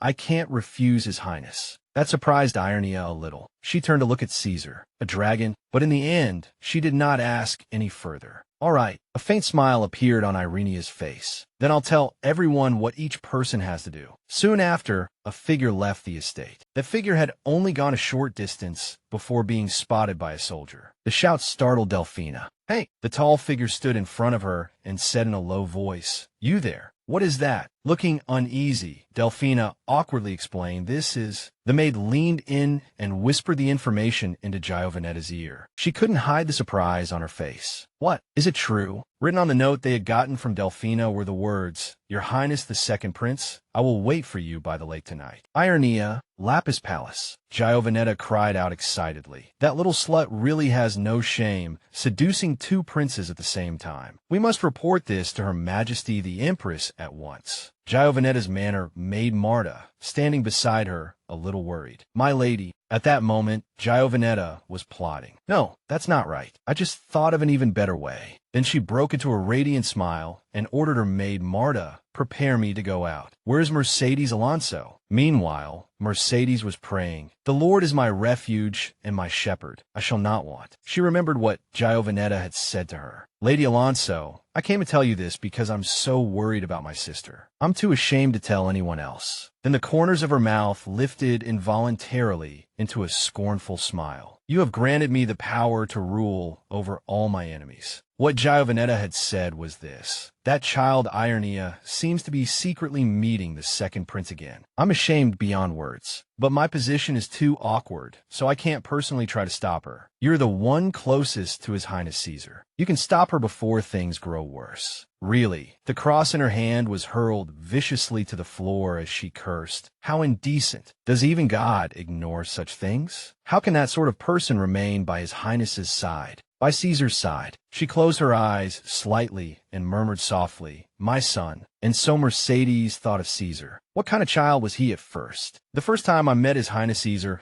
was not long after I lost my own child to premature birth. The late Queen Adelaide pitied my miserable circumstances and recommended me as His Highness's wet nurse. Even then, his strength was far beyond what a newborn should have had. He was such a lively, healthy child. I can still clearly remember how moved I was then. But that happiness was short-lived. As a prince, His Highness could not remain a child forever. By the age of 4, he had already mastered the national language and 2 foreign languages. From the age of 6, he had to begin sword training. Being separated from an Annie he had never shared blood with was treated as only natural. Then one day that happened. When the curse broke out, everyone around Caesar distanced themselves from him. His Highness, that arm which had once glowed in my embrace, returned to my arms as if by a miracle. Everything was restored to its rightful order. His Highness came back to me, and no one dared oppose it anymore. I believed that from then on, my son and I would finally be together forever. And yet Caesar still had to grow up. Before that day could come, the first, that truly had only been an accident. In the bridal chamber, she fell backward in fright and unfortunately struck the corner of a table. She didn't die right away. Blood kept spurting from that unlucky girl's head. She raised her hand high and pleaded weakly, "Save me." But a wife who was afraid of her husband's appearance. How could such a woman possibly deserve him? Once there was a first time, the second became much easier. They were all arrogant women who did not deserve to remain by Caesar's side. The fifth one was the most troublesome I had ever met. At first, seeing her stay calmly by Caesar's side, I thought perhaps this time things might be all right, so I relaxed for a while. But later, she actually dared to come between Caesar and me. The more Mercedes thought about it, the more uncomfortable she became, and her breathing grew ragged. But then Mercedes thought, today is the end of it. She found herself thinking of Giovanetta. At last, even God had acknowledged this mistake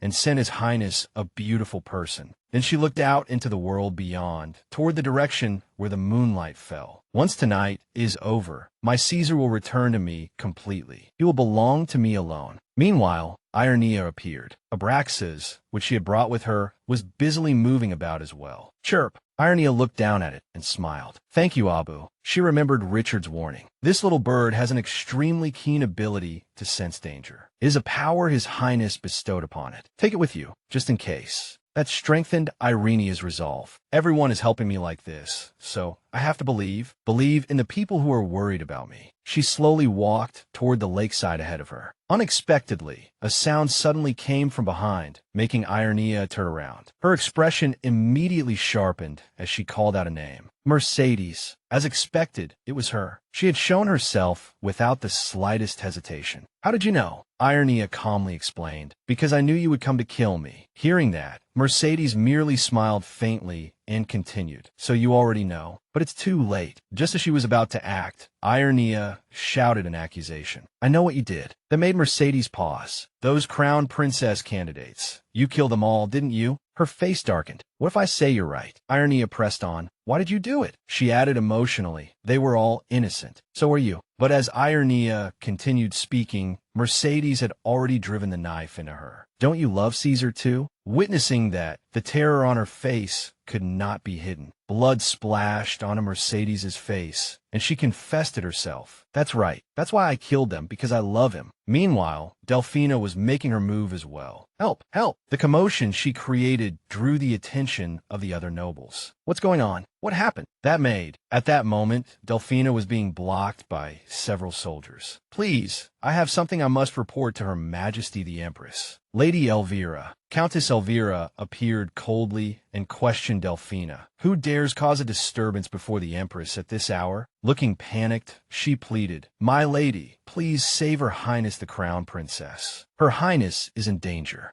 Elvira quickly recognized Delphina. "You're from Lapis Palace." On this side, Delphina frantically reported, "Her Highness the Crown Princess has been attacked." Over where Irenia was, the tension had reached its peak. She kept crying out in agony, and blood continued to pour out. A moment later, Irenia finally fell silent. The whole night went deathly still. Mercedes still stood there in a daze. But in the very next instant, she could not help breaking into a delighted smile. Mercedes's voice trembled with excitement. "She's dead. She's really dead." She raised her hand in exhilaration and looked up at the sky as if making a proclamation. I did it again. For my son, for my Caesar." Unexpectedly, at that very moment, a sound came from the nearby bushes. Mercedes immediately pulled up her hood and became alert. "Who's there? It's over now. I just need to slip away quietly." But a scream shattered that thought. When Mercedes turned her head, Irenia was standing right in front of her. The horror on her face could no longer be concealed. "Why, you were clearly dead." Irenia smiled proudly. She shouted loudly, "Help! This person is trying to kill me." The guards answered as well. "Over here, this way." I heard the scream coming from here. Mercedes panicked and tried to run, but her path had already been cut off. "Where do you think you're going?" A rope made of magic tightly bound her. Richard appeared and warned, "You'd better stand still. I'm not very good at controlling my strength, so be careful not to get hurt." Just then, Delphina came running over as well. "Why, Your Highness!" she cried in alarm. "Gee, good heavens! Lady Alonso attacked Her Highness the Crown Princess." The nobles did not miss that piece of news and immediately began whispering among themselves. "What? Someone dared assassinate the Crown Princess? Lady Alonso?" Elvira appeared coldly and demanded, "What exactly is going on here?" Irenia put on a frightened expression and explained, "Countess Elvira, Lady Alonso attacked me with a knife." However, Elvira turned to Mercedes and asked, "Lady Alonso, I would like to hear your own explanation. What exactly is this about?" She gave a cold smile and hesitated as she began to explain, "That matter is." Everyone around them stared at Mercedes with scrutinizing eyes. "The matter is." The murmur of voices kept reaching her ears. "There's blood everywhere. How could something like this happen in the imperial palace?" Mercedes began to argue. "A witch." She pointed at Irenia and loudly declared, "She is a witch, without a doubt." Irenia had already guessed she would do this. She knew Mercedes would struggle to the very end. "A witch? What nonsense are you suddenly spouting? What proof do you have that I'm a witch?" Mercedes lied without even blinking. That wicked woman was wandering alone in a place like this, so she must have been casting a spell. And look at all that blood. She lost so much blood, yet she's still this calm.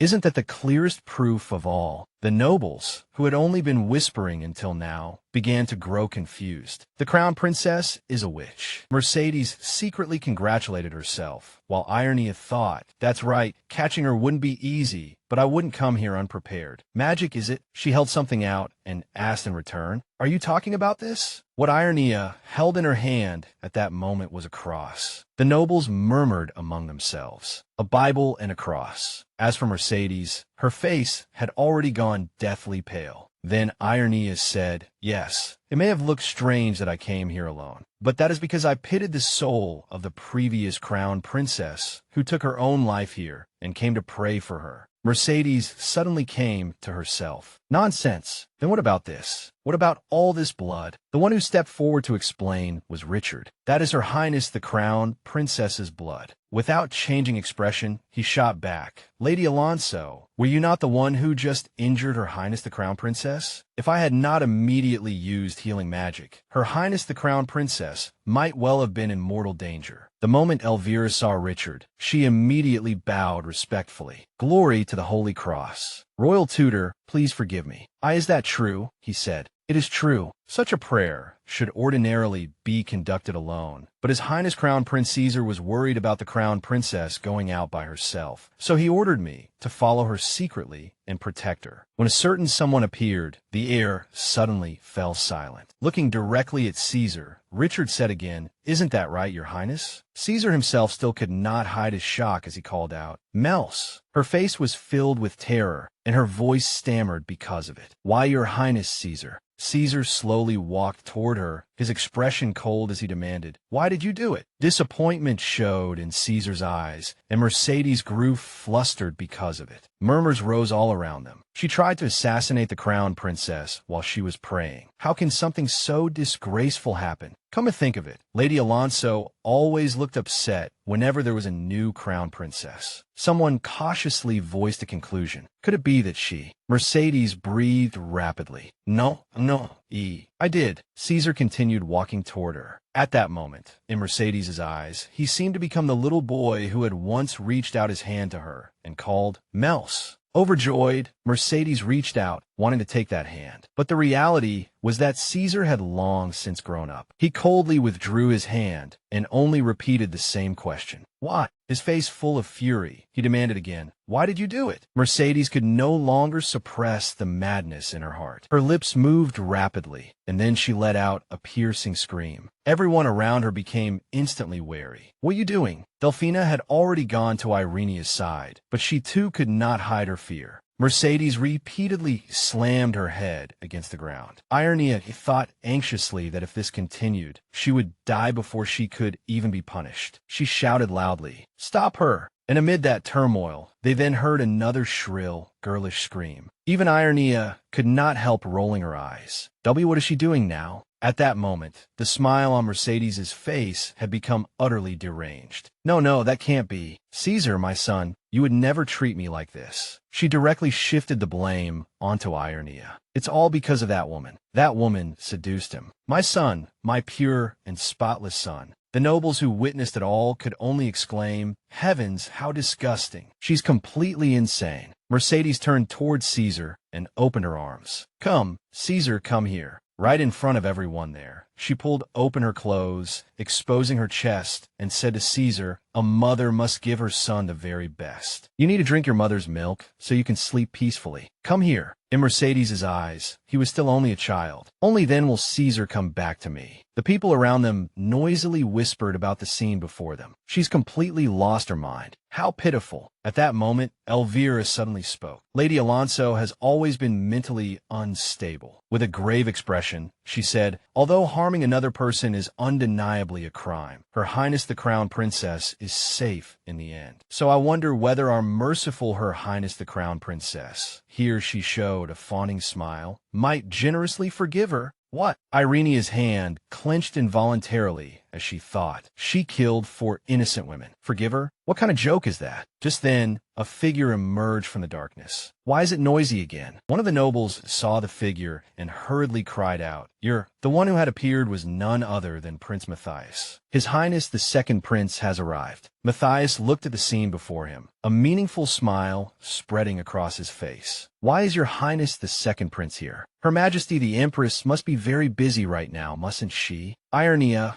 hurriedly looked up at him. Matthias did not know that the moment he appeared, a faint smile had already risen to Irenia's lips. She had known in her heart it would turn out like this. She thought to herself that a man like him would definitely show up. She also recalled the contents of that letter. To the Second Prince, I will be waiting for you by the lake tonight. Irenia, at the Lapis Palace. Irenia acted at once, dropping to her knees and loudly reporting, Your Highness, this traitorous wretch is slandering the Empress's honor. Please punish her severely and restore Her Majesty's dignity. Matthias swept a glance over her and asked darkly, Traitorous? What do you mean by that? Irenia's expression immediately tightened, and the murmuring around them grew louder and louder. Treason? How could that be? After surviving death once, has the Crown Princess gone mad? By now, everyone had already begun condemning Mercedes. Trying to harm me might have been a private matter, but she even dared shamelessly defile the Empress's honor. That absolutely cannot be taken lightly. Mercedes stammered, trying to defend herself. And no, that's not it. Were you talking? I never. However, Irenia's logic was too airtight. Looking straight at her, she said decisively, The Empress is the only mother of the 2 princes. How dare a lowly attendant like you call yourself the prince's mother? At those words, Mercedes was struck completely speechless. Then Irenia continued reporting to Matthias. Your Highness the Second Prince, this traitorous woman called herself the prince's mother. Everyone present witnessed it with their own eyes. Kneeling sincerely on the ground, she pleaded, Therefore, I ask that you punish this person in the Empress's name and restore order to the imperial household. After saying all that, Irenia simply remained in that posture and waited quietly. In truth, she had already calculated everything. Judging from Lady Elvira's attitude alone, if this were handled merely as a case of mental instability, Mercedes would receive at most a light punishment. But once the Empress was dragged into it, everything would be different. Then the matter would rise to the level of imperial order and royal dignity. She carefully observed Matthias and continued thinking. In front of so many people, if he chose to ignore it, that would be the royal family trampling on its own authority. The second prince had always been plagued by controversy over his legitimacy. There was no way he would let this matter go. A smile curved Irenia's lips. Exactly. As for Matthias, he could not help letting out a pleased little laugh. He nodded in agreement and said, "That's right. It must be handled that way." Immediately after, he directly ordered the soldiers to arrest Mercedes. "Tie that woman up and throw her into the dungeon." Panicked, she desperately begged, "No, no, Your Highness." Even at this point, Mercedes still insisted on accusing Irenia. This is all that cunning woman's scheme. She and Delphina watched the chaotic scene together. As for Matthias, he toyed with his hair and said quietly, "Keep her alive for interrogation. For the sake of imperial order, I must investigate this thoroughly." After dealing with everything, Matthias returned to his residence and roughly threw his outer robe onto a chair. He dropped heavily into his seat, and his hand immediately raked through his hair. Then, propping up his chin, Matthias muttered to himself as Irenia came to mind. That woman, he recalled what she had said then. "Your Highness, this humble woman has something to report," and he had permitted her to speak. "Go on." With a grave expression, Irenia explained, "That traitor has already confessed that the attacks on the previous 4 candidates for Crown Princess were her doing. Everyone present witnessed it with their own eyes." At once, the crowd looked at one another and whispered, "What? My heavens, is that true?" Then Lady Alonso. Irenia lowered her head and continued, "People had long believed it was the curse hanging over His Highness Caesar, but the truth has now been revealed. It was caused by human hands." Matthias cast a sidelong glance, a knowing smile on his face, and repeated the substance of Irenia's report. The previous crown princesses were all killed. Not suicide, but murder. His thoughts began to wander wildly, and his gaze fell once more on the neatly placed sheet of paper on the table. Had she known something from the start? Even so, she actually dared to use me without solid proof. Taking advantage of the crowd's momentum, Irenia continued to ask for help. "Your Highness, please uncover the truth, give justice to the imperial family, and give justice to those wronged souls who died unjustly." A satisfied smile rose at Matthias's lips. How bold, or was it fearlessness? "She is even more interesting than I expected." He became certain of one thing. From now on, there would surely be many more interesting things to come. Meanwhile, Irenia and Caesar's group also returned. Delphina's face was deathly pale as she said, "Your Highness the Crown Princess." She followed anxiously behind Irenia. "Are you all right? Were you hurt anywhere?" Just then, Irenia raised a hand to touch her outer garment and explained, "Don't worry, I'm still perfectly safe. It was all thanks to Delphina, to the blood pouch Delphina had stayed up all night sewing." Only then did she finally let out a sigh of relief. "It's not that. This was all thanks to Your Highness telling us in advance." They recalled the plan Irenia had arranged. "Your Highness, everything happened exactly as you said. The person watching delivered the letter." Irenia looked at Delphina and asked again, "It was delivered?" She answered seriously, "Yes, it was delivered into the hands of the second prince's trusted aide." That answer pleased her greatly. "Good. Now we only need to wait for the right chance, then act." Delphina then exclaimed, "I never imagined Lady Alonso would do something so terrible. No matter what, everything has been resolved now. Thank goodness." Hearing that, Irenia continued, "If only that were true, but I keep feeling that something is off. If magic could really do that much, I thought I would be able to find some clue to the changes in Mercedes." At that moment, Richard, standing nearby, spoke up. "Still, it's not entirely impossible to explain. Considering that it was only temporary, the extent of her madness back then really was excessive." They recalled the revolting way Mercedes had looked at the time. Come here, Caesar." Come here. He frowned and continued, I'll try to investigate as well. Not long ago, I also saw something suspicious. As for Matthias himself, he had already returned to the Empress. Glory to the Holy Cross Church, Your Majesty the Empress. Your disappointing child greets you. Cornelia looked down at him and said, It has been a long time since you came to see me of your own accord. She continued, Some strange rumors are spreading through the palace. As Matthias rubbed her shoulders for her, he asked in return, Strange rumors? Cornelia continued with a question of her own. You should know better than I do. Somewhat unwillingly, he guessed. Are they about Miss Enrica Montanari or Miss Camilla Rossetti? Unexpectedly, those words immediately enraged Cornelia, and she shouted sharply, I'm talking about Crown Princess Irenia, that lowly woman. A crafty smile curled at Matthias's lips as he replied, So it's her. He continued, I heard she's got that madman wrapped around her finger, doesn't she? At those words, Cornelia directly splashed water at him. I'll say this plainly. Absolutely do not get involved with that lowborn thing. She is not the same sort as the women you toyed with before. Matthias continued speaking in flattering tones. As expected, only Mother cares about me the most. Cornelia frowned, still very displeased, and went on, Always like this, even with such rude behavior. Perhaps I have indulged you too much. Now, even I'm tired of cleaning up all the messes you make everywhere. He bent close and whispered into her ear, So, Mother, are you angry with me? Cornelia's cheeks flushed faintly, and she glanced to the side, reminding him, Maddie, you're already grown up now. Matthias raised his head, ran a hand through his hair, and replied, Isn't that exactly why Mother likes it more? Don't be angry. He continued softly, I love only Mother. After that, the story shifted to Mercedes's secret trial. I killed 4 candidates for Crown Princess. I attempted to murder her, the 5th Crown Princess, and by calling myself the prince's mother and coveting the Empress's position, I committed treason. People once more recalled the scene of her loudly trying to lure Caesar. Come